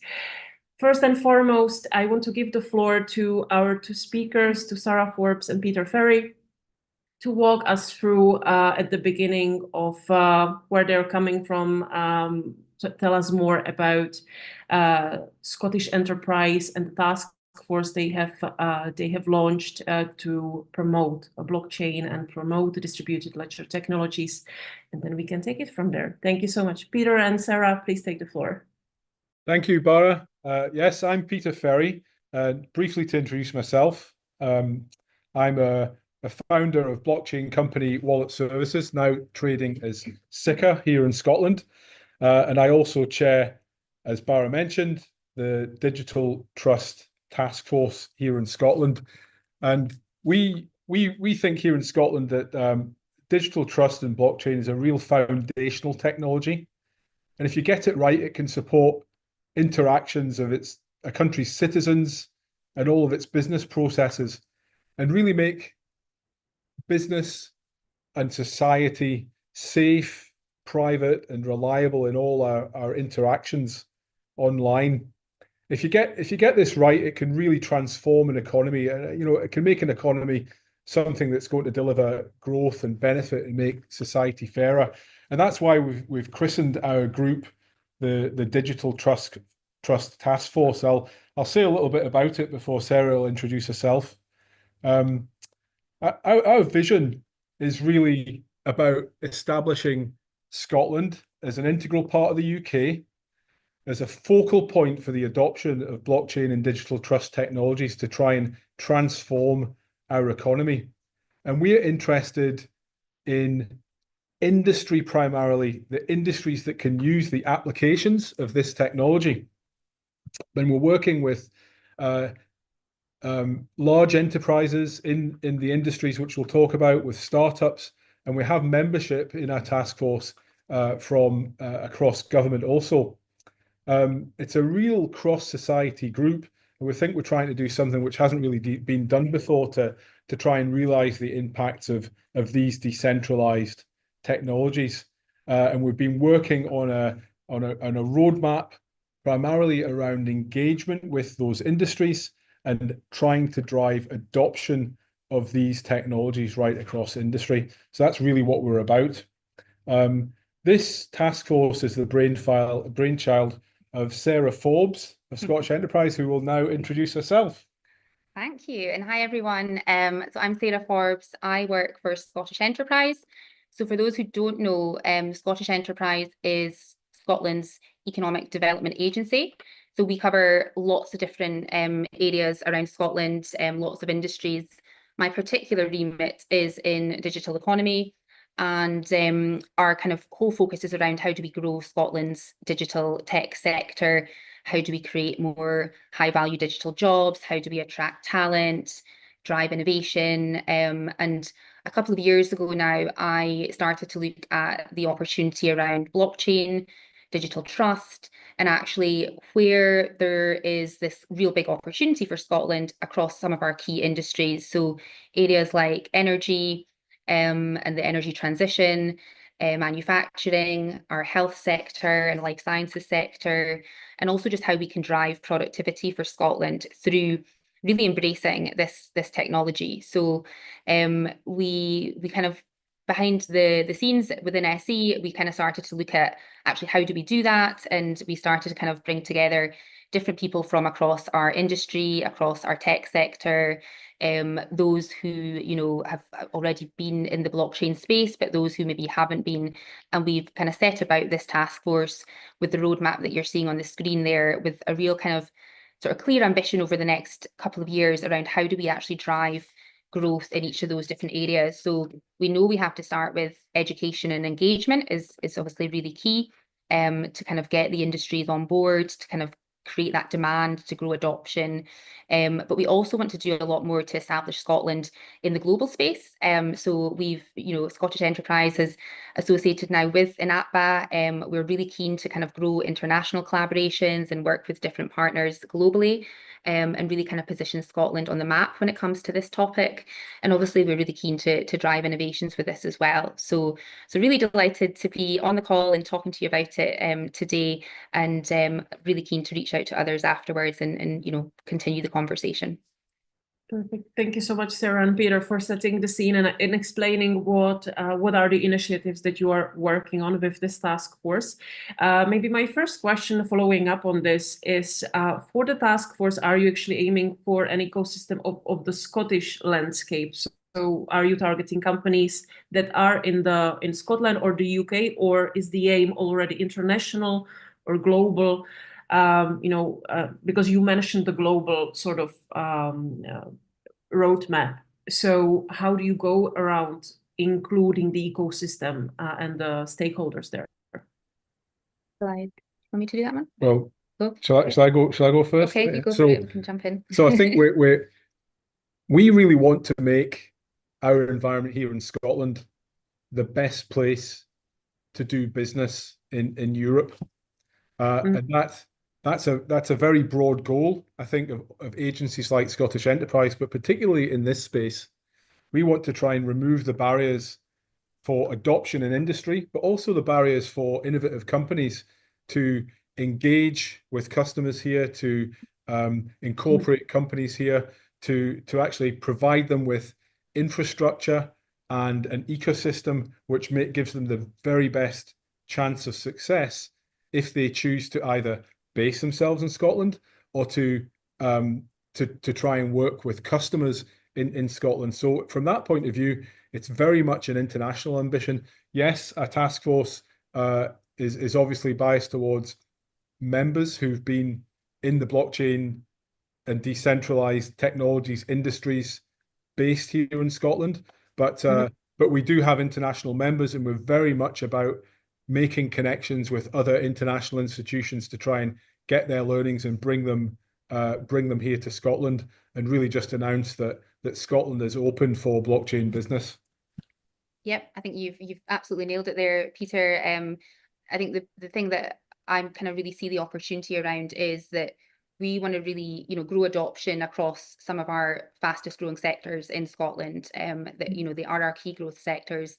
So we want to look at how do we bring, you know, drive productivity through applications like blockchain into those. And that might be that attracts companies who are global companies or doing something in a different space, but they want to come in and you know, add that technology and bring their solution to Scotland. So really open to this kind of being, international collaboration and having further conversations with it. Sarah, you mentioned some of the key sectors such as energy or healthcare sector and others. Do you already, and I know the task force is fairly new, that's my understanding. Do you already have some sort of successful examples that you would like to highlight, or initiatives that you feel have a promising perspective for you as the representatives of the public sector?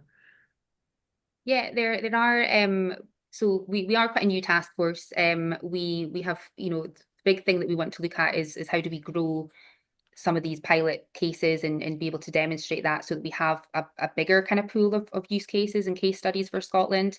But we have done some work already, and I think, are you happy to share, Peter, some of those absolutely. examples? Yeah. I think, Laura, I would kind of broaden the question really and how the task force came about, because Scotland does have over the past, I'd say, 8 years or so, has had quite a good history of being able to germinate interesting industry pilots around the use of blockchain technology. Some of those, in fact, I've been involved with, and we've had large-scale consortium projects in oil and gas, which is a particularly strong industry, the energy industry in Scotland, particularly from that oil and gas exploration background and now into renewables.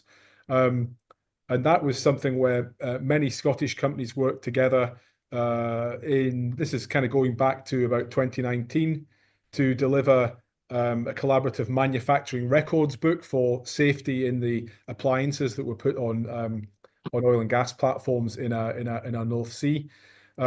In local government, we've had projects which have been around the sharing of student entitlements across the ecosystem of government and academic agencies that support them. In central government, more recently, we have a challenge which is just which will spawn a major piece of work around a strategic data sharing platform within Scottish government. So there's quite a varied backdrop of these kinds of interesting projects ongoing, and that's testimony to the environment that we're having here in Scotland. It's a small country, but it has very much depth in these industries and an SME economy, which allows these companies to really get involved. However, it's at the next stage that we are really quite concerned about, and it's kind of spawned our task force and some of its goals, because some of these projects over the past few years, they've got so far, they've generated a lot of interest, but for various reasons, the pandemic in the way and so on, there was not necessarily the compelling events which drove them to full deployment and into production and driving forward and delivering value to customers. So our task force represents many decades, possibly even hundreds of years of grey hair and experience in some of these projects, and we really want to learn from that and engage in new pilots in these industries, which can absolutely go all the way and can we through our activity in the task force can germinate these projects, but then they have to become commercially self-renewing to actually go all the way into full deployment. And that's very much our goal, to transform the economy by taking this technology out of the test bed, out of the prototype, and into the full production and widespread rollout.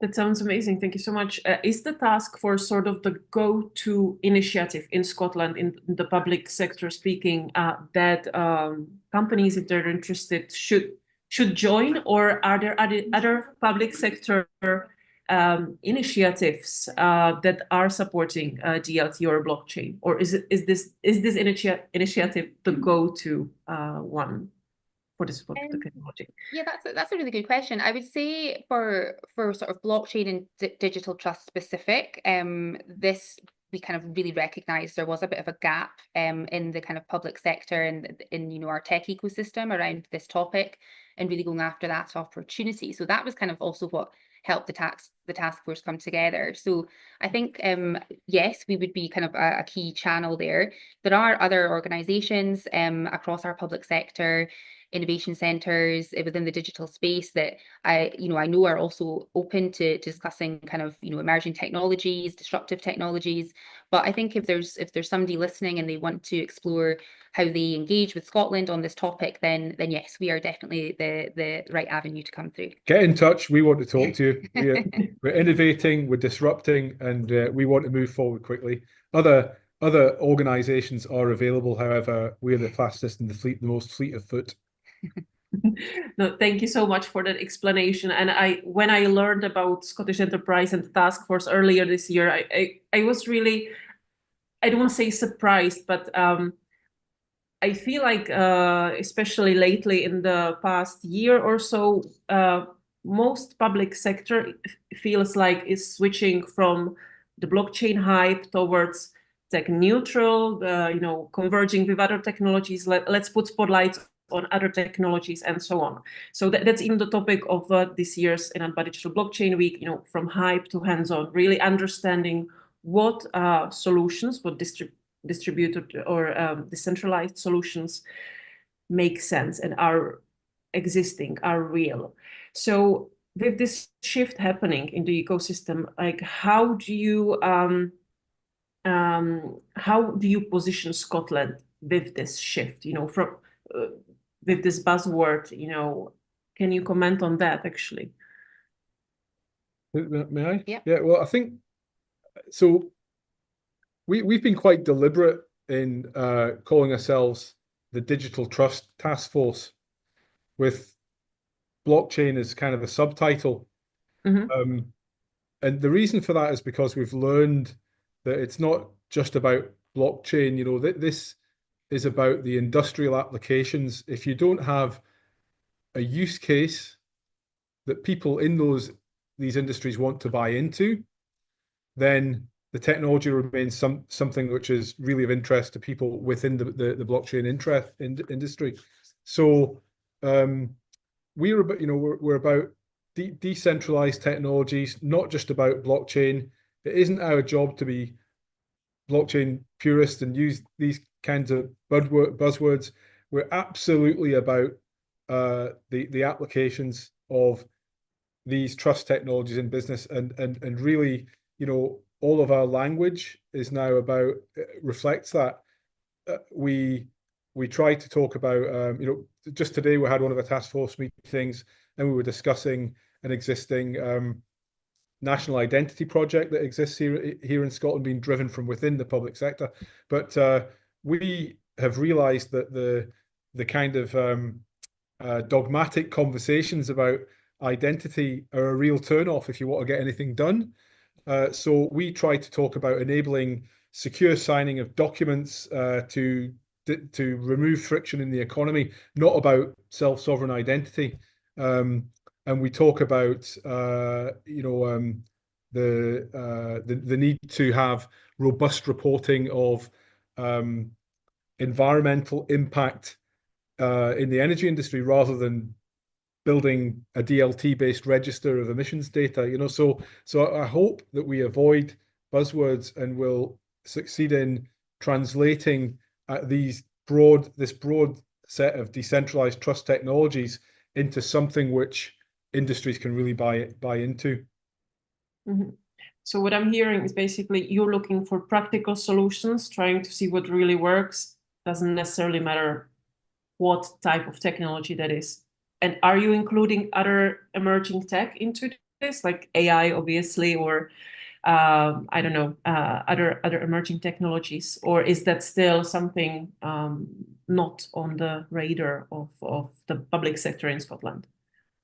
Yeah, no, we absolutely are, and I think for us, what we're trying to look at is sort of demand-led innovation. So really understanding, there's, if anything, success is around when we stop using the word blockchain, because blockchain is one of the enabling technologies to some of these solutions that will unlock economic value for Scotland, but also globally, lots of other countries. I think for us, it's just trying to identify within our key sectors, what are your real life challenges, and which of these different emerging technologies can provide those solutions. Now, sometimes that might be blockchain, but other times it could be a combination of AI and blockchain. It could be something else. But what we want to do is just kind of that whole digital trust, that whole secure data sharing, that provenance piece, that tracking, that transparency. It's bringing that to the table for our industries and converting it into real life use cases in order to then create economic impact. So yeah, that's why we were a bit, and I think we talked about the name of our task force was quite highly debated, because there's always kind of, do you use the word blockchain? Do you not use the word blockchain? It can be a bit of a Marmite topic. And that's why we really wanted to kind of almost go in first with that digital trust kind of agenda, because I think that allows us to do much more. It's a bigger umbrella, and it's kind of a lot more aligned to some of our other strategies within Scotland and our public sector as well. You mentioned the challenges. Obviously, I also want to ask about the challenges you are seeing are the main roadblocks in, deploying DLT in Scotland. Was there also some challenge you felt, oh, this might be a deal breaker for the public sector using such technology? If you want to share, of course. But can you comment on that? I think the biggest challenge for us is that kind of changing mindsets. There is that connotation with blockchain around crypto, for example, and we're trying to get people, and particularly our industries, our public sector, to understand that that's not just what blockchain is all about. So I think for us, we're kind of on a bit of a campaign around winning hearts and minds to try and kind of overcome that, because if we get people to understand how it can really help their sector, how it can help them save money at the end of the day, how it helps them, drive efficiencies or productivity within their actual sector, then it doesn't matter what the technology is. That's what's interesting to them. So I think at the moment, if you were to go into, the energy sector and just keep talking to them about blockchain, it's a bit of a turnoff. So I think sometimes the word in itself can be the blocker. So that's why we're trying to really be a bit strategic about the approach we take with the task force and with our engagement in Scotland. So I think that is probably one of the biggest challenges.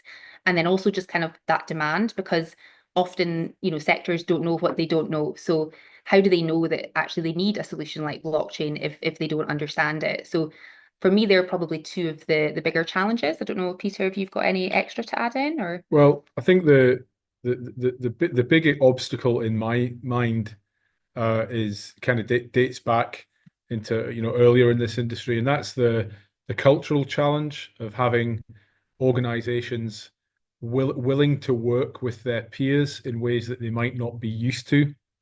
So it's often been said, blockchain's a pretty lonely place to be on your own.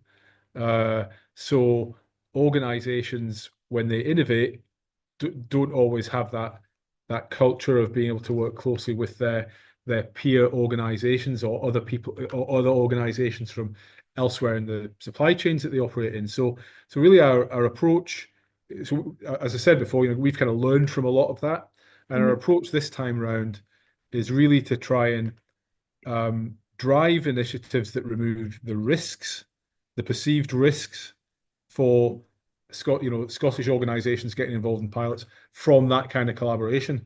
And to that end, we're establishing a centre of excellence here in Scotland. I don't know if Sarah might say a little bit more about that, or did I just let the cat out of the bag? I don't know.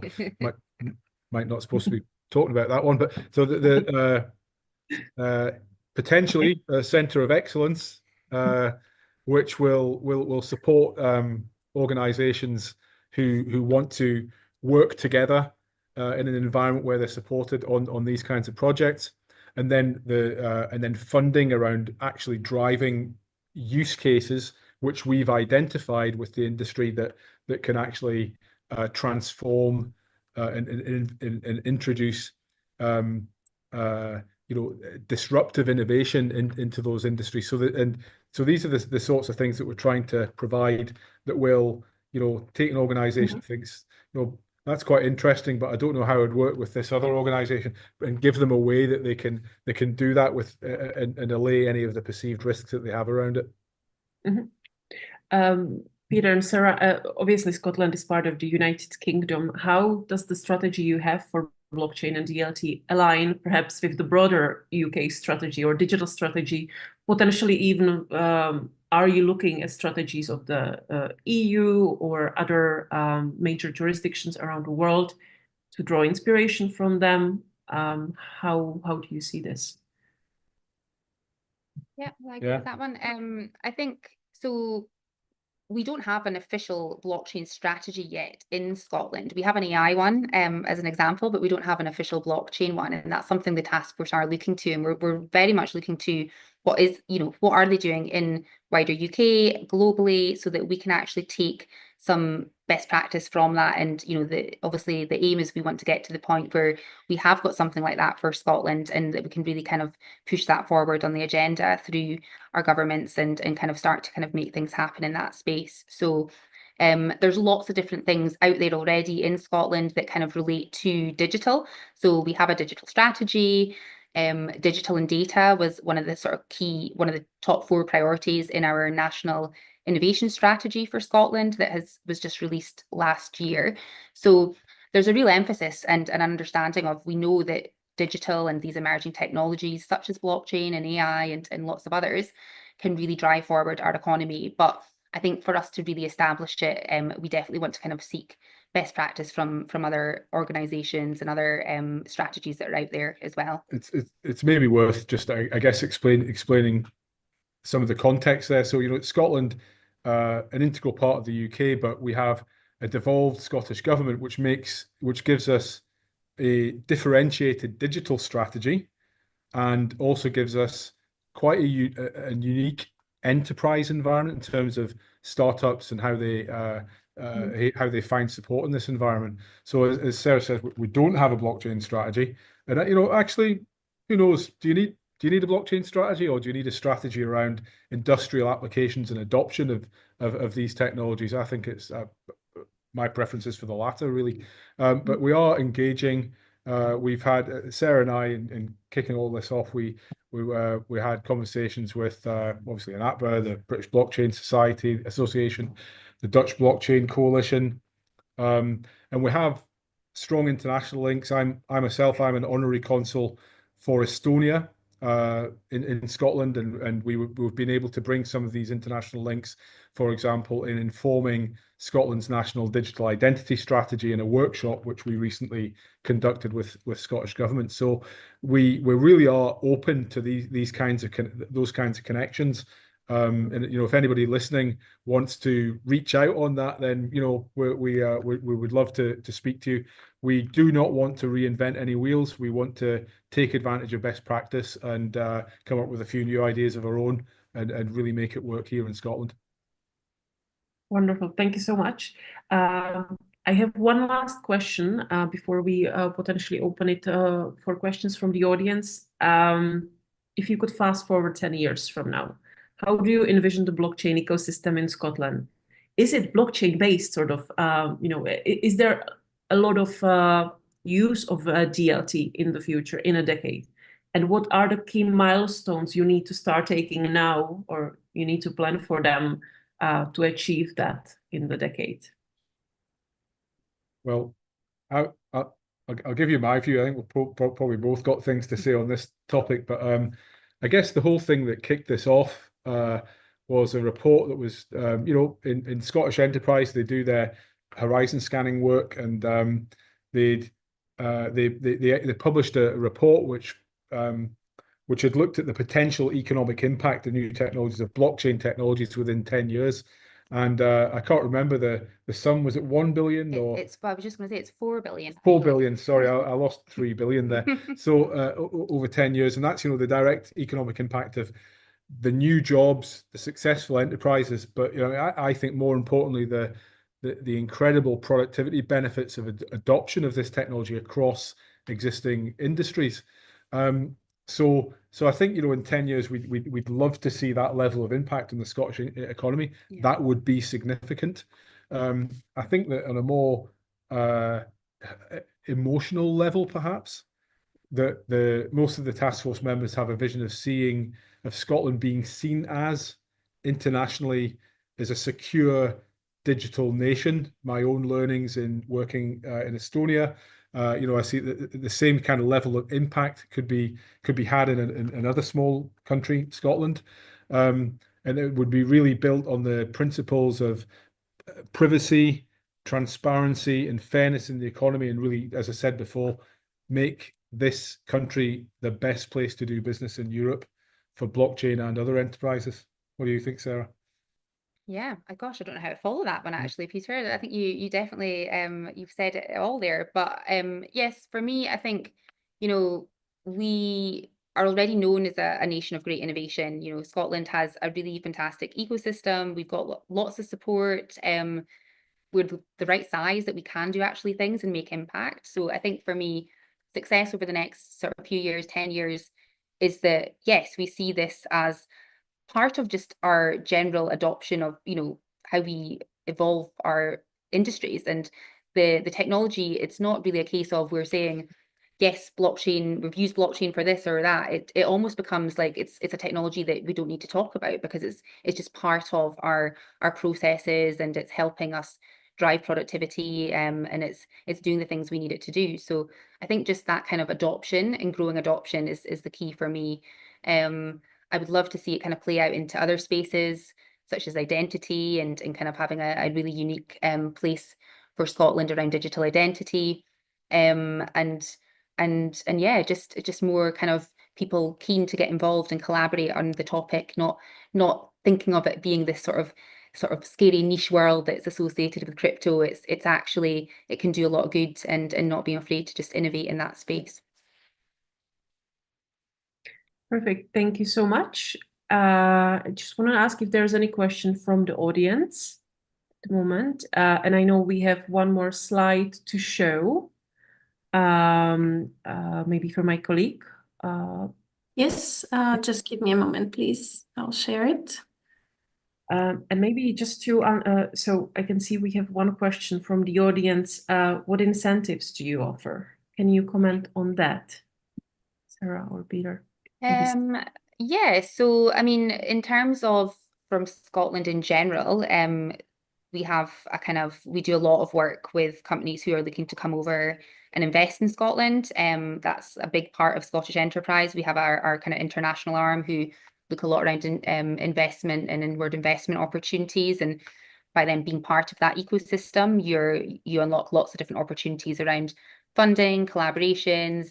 We do a lot around research and innovation with our academic institutes. And Peter alluded to, yes, a kind of upcoming announcement that we'll be sharing soon around some opportunities, particularly around digital trust in that space. So I think for me, the incentives are being part of the ecosystem in Scotland. You've got an opportunity to collaborate and kind of develop new innovations, potentially get funding towards those, bring new skills and talent that can help us grow and drive adoption in that space, and kind of be part of that ecosystem. We have a lot of support for tech companies as well. So again, I suppose there's, depending what the type of incentive is you're looking at, there's a kind of whole range of different things, which I'm happy to chat further about. And I'm seeing some questions flash up, and I don't go and read them in full. But I would say for an organization looking to incorporate and build around blockchain technologies, such an organization could benefit from a number of things in Scotland. One would certainly be the support of Scottish Development International around relocation, and that's something where we could make introductions there for initial conversation. Where an organization is more established and is looking to come to Scotland and create employment, so this is actually where developers would be based in Scotland, then there's certainly assistance available. I'm going to say it's amongst the best in Europe now, because I've not seen anything better. And there's certainly an innovation support which can be made available as well. And that's kind of standard offerings which come from Scottish Enterprise and its sister organisation, Scottish Development International. In addition to that, as a task force, we will be supporting pilots, as I mentioned. Now, we're just at the stage, the planning stage around exactly how we're going to do that, but we expect them to be releasing funding to organisations early next year. And that, you know, anybody who wants to connect with us can either get in touch directly, or we've put a QR code up on the slide there, which I sincerely hope points to our LinkedIn page, where we'll kind of release news about that as and when we've been able to confirm it. So I think there's, in summary, I'd say best supportive environment in terms of, I'm going to say, grants and funding that I've seen in Europe, and my organization was a beneficiary of that. And actually some of the mentorship we got from Scottish Enterprise and its network of international helpers with the Global Scot scheme was incredibly helpful. But there's money, assistance, there's potentially challenges and customers on the way. Perfect, Peter. Thank you so much. I would actually like to draw your attention to the last question about regulatory sandboxes. Can you comment on that a little bit? Is the Scottish Government or Scottish Enterprise with the task force open to regulatory sandboxes? Are you planning them?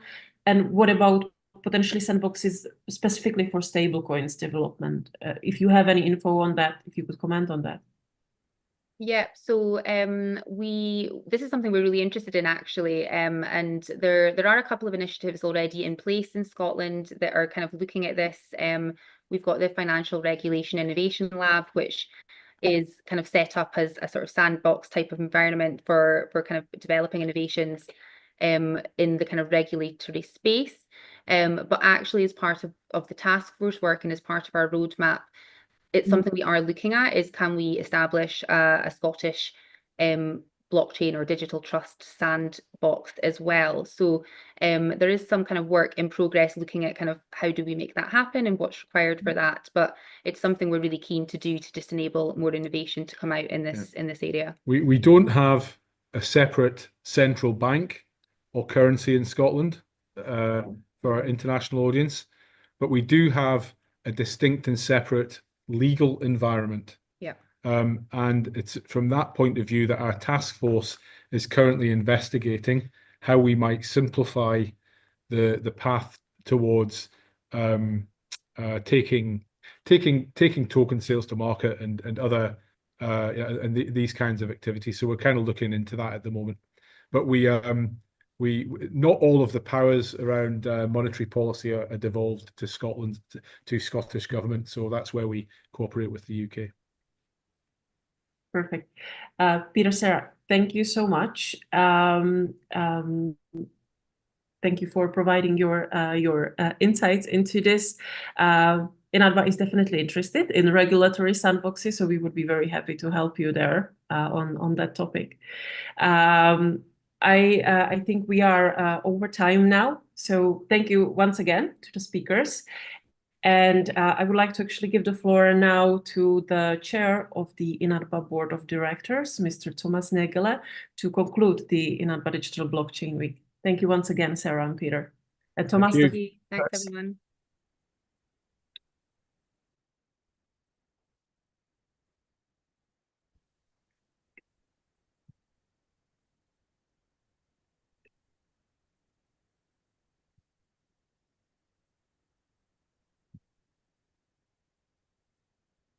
Hello, Thomas. Yes, hello. Hi, Bara. So thank you very much. Good afternoon, everyone. You can hear me, right? Yes, good. Perfect. Good afternoon, everyone. As we come to the close of this incredible INATBA Digital Blockchain Week 2024, I want to take a moment to reflect on the insightful sessions we've had over the past few days. The wealth of knowledge shared and the bright future ahead for blockchain technology. This week has been a testament to the vibrant and evolving ecosystem that blockchain represents, one that spans industries, borders, and communities. We began our journey exploring how blockchain technology is optimizing supply chains resilience, sustainability, and trade efficiency. We saw how blockchain can transform supply chains by ensuring transparency, reducing costs, and increasing efficiency in sectors like agri-food. In particular, it was inspiring to hear about the potential of blockchain in maximizing resource efficiency, an urgent need in today's increasingly complex global trade systems. We also delved into blockchain's role in social impact, where discussions centered on how this technology can drive financial inclusion, promote transparency, and support climate action. One of the key highlights was the presentation on how the IMF is leveraging distributed ledger technology to enable greater transparencies in assisted countries. The groundbreaking use of blockchain helps create clearer accountability and enhance trust in financial aid, ensuring that funds are allocated effectively and tracked transparently.